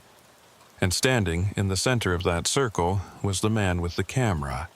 He didn't turn when I approached, just stood there, facing away from me, camera in his hands. "I knew you'd come back," he said. "Who are you?" I demanded, my weapon drawn but not aimed. "Not yet." He turned slowly. In the moonlight, I could finally see his face. Weathered, lined with age, but unmistakable. He looked exactly like the photographs I'd seen in the county records, the ones of Silas Rourke. "My name is Caleb," he said. "Caleb Rourke. I'm Silas's son." My blood ran cold. "That's impossible. The community disappeared in 1952. If you were his son, you'd be 80 years old," Caleb said. "I know, but I'm not. Because I never left. None of us did." "What are you talking about?" Caleb gestured around the clearing. "This place. It keeps us. The ones who answered the call, who walked into the deep woods that night. We're still here. We've always been here. You're saying you've been living in these woods for 70 years. Not living," Caleb said quietly. "Existing. Watching. Waiting. We can't leave. The land won't let us. And every few years it calls to someone new. Someone passing through on the highway. It makes them hear voices, see things, feel compelled to stop and walk into the woods. And when they do, they don't come back. They become like us. Trapped." I felt sick. Brandon Kemper, Dennis Holloway, Claire Hendricks. All of them? "All of them," Caleb confirmed. "They're here, in the woods. Not dead, but not alive either. Lost in the spaces between the trees, walking in circles, never finding their way out. "Why?" I asked, my voice breaking. "Why does it do this?" "Because it's hungry," Caleb said. "This land, this place, it feeds on people, on their fear, their despair, their isolation. It's been doing it for centuries, long before Silas brought his community here, long before the highway was built. This place has always taken people. And you've just been watching, documenting it, doing nothing?" "What can I do?" Caleb said, his voice filled with resignation.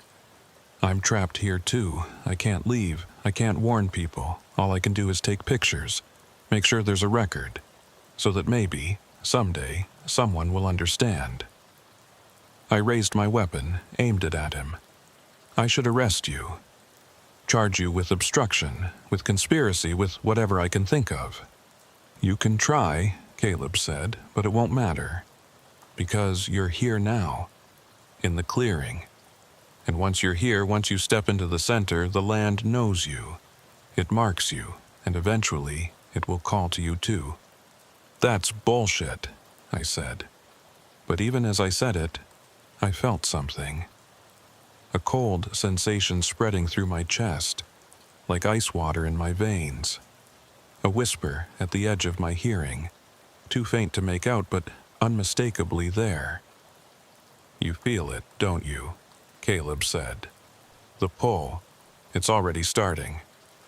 I backed away out of the clearing, my heart pounding.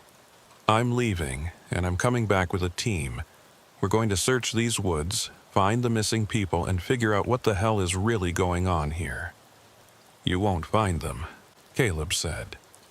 "They're not in the woods anymore, they're part of it. And soon, you will be too." I turned and ran. I made it back to my patrol car, hands shaking, breath coming in ragged gasps. I radioed for backup, told dispatch I'd found the ruins of the community, that I needed a search team immediately. They said they'd send units at first light, but I couldn't wait until morning. I couldn't leave those people out there, lost in the woods, trapped by whatever was haunting this place. So I grabbed emergency flares, a megaphone, and every flashlight I had in my trunk, and I went back in. I searched for hours, calling out names, firing flares into the sky, sweeping my flashlight through the trees. And I found nothing, no people, no signs of life, just empty woods and the sound of wind through the branches. But I heard them, voices, faint and distant, calling back to me. "Help! I'm lost. Where am I?" Different voices, different people. All of them somewhere in the darkness. All of them just out of reach. I followed the voices deeper into the woods, farther than I'd ever gone before. And that's when I saw them. Not people. Shapes. Humanoid figures made of shadow and mist, moving between the trees, always just at the edge of my vision. When I aimed my flashlight at them, they vanished. When I looked away, they reappeared. And then I saw something that made me stop cold. A figure sitting against a tree, head down, unmoving. I approached carefully, weapon drawn. When I got close enough to see clearly, I recognized the jacket. It was the same one Brandon Kemper had been wearing in his missing person photo. "Brandon?" I called out. The figure didn't respond. I moved closer, reached out to touch his shoulder. The moment my hand made contact, the figure collapsed. Not fell, collapsed, like it was made of ash and dust, disintegrating at my touch, leaving nothing but empty clothes and the smell of decay. I stumbled backward, my flashlight dropping from my hand, and that's when I heard it. A voice, not from the woods, from behind me. "Officer Rourke." I spun around. Caleb was standing there, camera in hand. That same sad expression on his face. "You shouldn't have touched him," Caleb said. "He was barely holding on. Now he's gone completely." "What is this?" I shouted. "What the hell is happening?" The land, Caleb said. It doesn't kill people, it absorbs them, slowly, over months, years, decades. They become part of the forest, part of the soil, part of the trees. That's what happened to Silas's community. That's what's happening to all of them.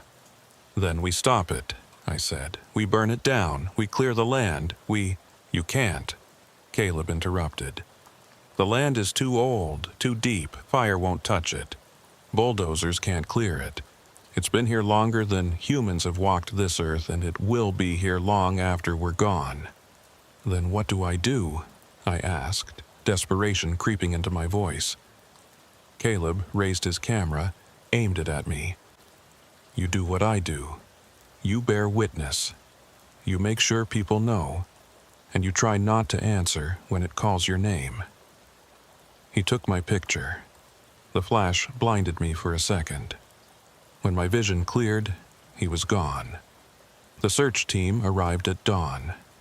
Sheriff Crane, 6 deputies, 2 canine units, and a forensic team. We spent 3 days combing those woods, searching every inch of the area around the ruins. We found the remnants of Silas Rourke's community. We found old belongings, rotted furniture, the stone circle in the clearing. But we didn't find any people. Not Brandon Kemper, not Dennis Holloway, not Claire Hendricks, not any of the 16 people who'd disappeared over the past 40 years. Just empty woods and the feeling that we were being watched. I didn't tell them about Caleb. Didn't mention the figures made of shadow or the voice that had called my name. I just filed my report, said I'd found the ruins but no evidence of recent activity, and recommended the area be cordoned off and marked as a hazard zone. Sheriff Crane approved the recommendation. They put up fencing, posted warning signs, closed off the access roads. Officially, the case was still open, but unofficially, everyone moved on. Just another unsolved mystery in a county full of them. Margaret Vellner recovered fully. She didn't remember much about her time in the woods, just that she'd heard her daughter's voice and followed it. The doctors attributed it to a dissociative episode brought on by grief and hypothermia. She never went near Highway 57 again. I kept working patrol, kept driving that stretch of road every night, but I never stopped in the Devil's Stretch anymore. Never pulled over, never investigated abandoned cars, never went into the woods. I just drove through, windows up, radio loud, trying to drown out the whispers I sometimes heard on the wind. Because Caleb was right. The land had marked me. I could feel it. A cold presence in the back of my mind, always there, always waiting. Sometimes, when I'm driving late at night and the road is empty, I hear my name, soft, distant, coming from the trees. Gideon Rourke. Come into the woods. We're waiting. I don't answer. I keep driving. Keep my eyes on the road, my hands on the wheel. But I know it's only a matter of time. Because everyone who steps into that clearing, everyone who hears the call, eventually goes back. They can't help it. The pull is too strong. 3 months after I found the ruins, I got a call from Thad Veller. He'd found something else in his grandfather's belongings. A box of photographs, Polaroids, taken in 1952, of the abandoned community. And in one of the photos, standing at the edge of the clearing, was a figure I recognized. Caleb Rourke, looking exactly the same as he did when I saw him, not aged a day. On the back of the photo, Theodore Rourke had written a note. Saw this man watching me. Took his picture. When I developed it, I could see him clearly. But when I went back to the clearing, he was gone. I don't think he's human anymore. I keep that photo in my locker at work. Look at it sometimes, trying to understand. Trying to make sense of what I saw, what I experienced, what's still calling to me every night. Last week, there was another disappearance. A woman named Patricia Monroe, driving home from a business conference in Albany. Her car was found on Highway 57, mile marker 39, engine running, driver's door open. No signs of struggle. No trace of Patricia. Sheriff Crane assigned me to the case. Told me I had the most experience with these incidents, that I was the best person to investigate. I wanted to refuse. Wanted to tell him I couldn't, that going back into those woods would be a mistake. But I didn't. Because I'm a cop. And it's my job to find missing people, even when I know I won't find them. Even when I know they're already gone. So tonight, I'm going back. Back to the ruins. Back to the clearing. Back to the place where the land is hungry and the voices never stop calling. I've written this all down. Documented everything I've seen and heard.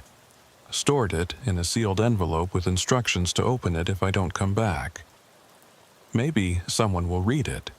Maybe someone will understand. Or maybe I'll just become another name in the files. Another unsolved disappearance, another person who stopped on Highway 57 and walked into the woods and never came out. I can hear it now, even as I write this.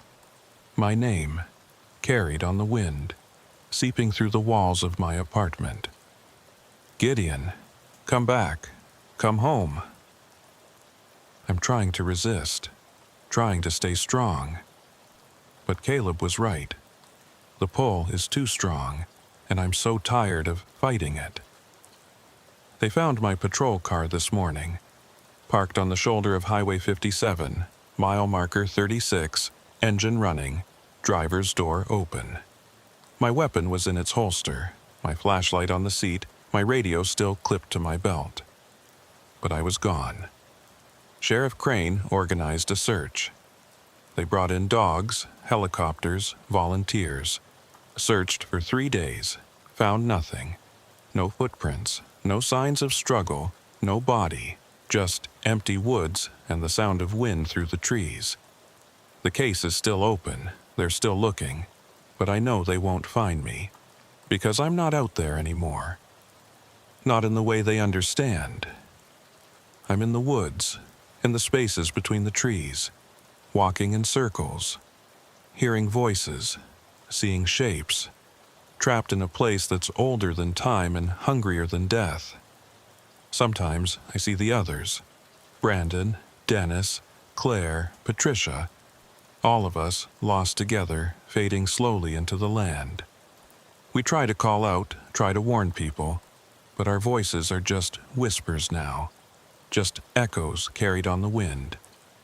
And sometimes, late at night when a car stops on Highway 57 and someone gets out and walks toward the tree line, I see Caleb, still standing in the clearing, still holding his camera, still taking pictures of the ones who answer the call.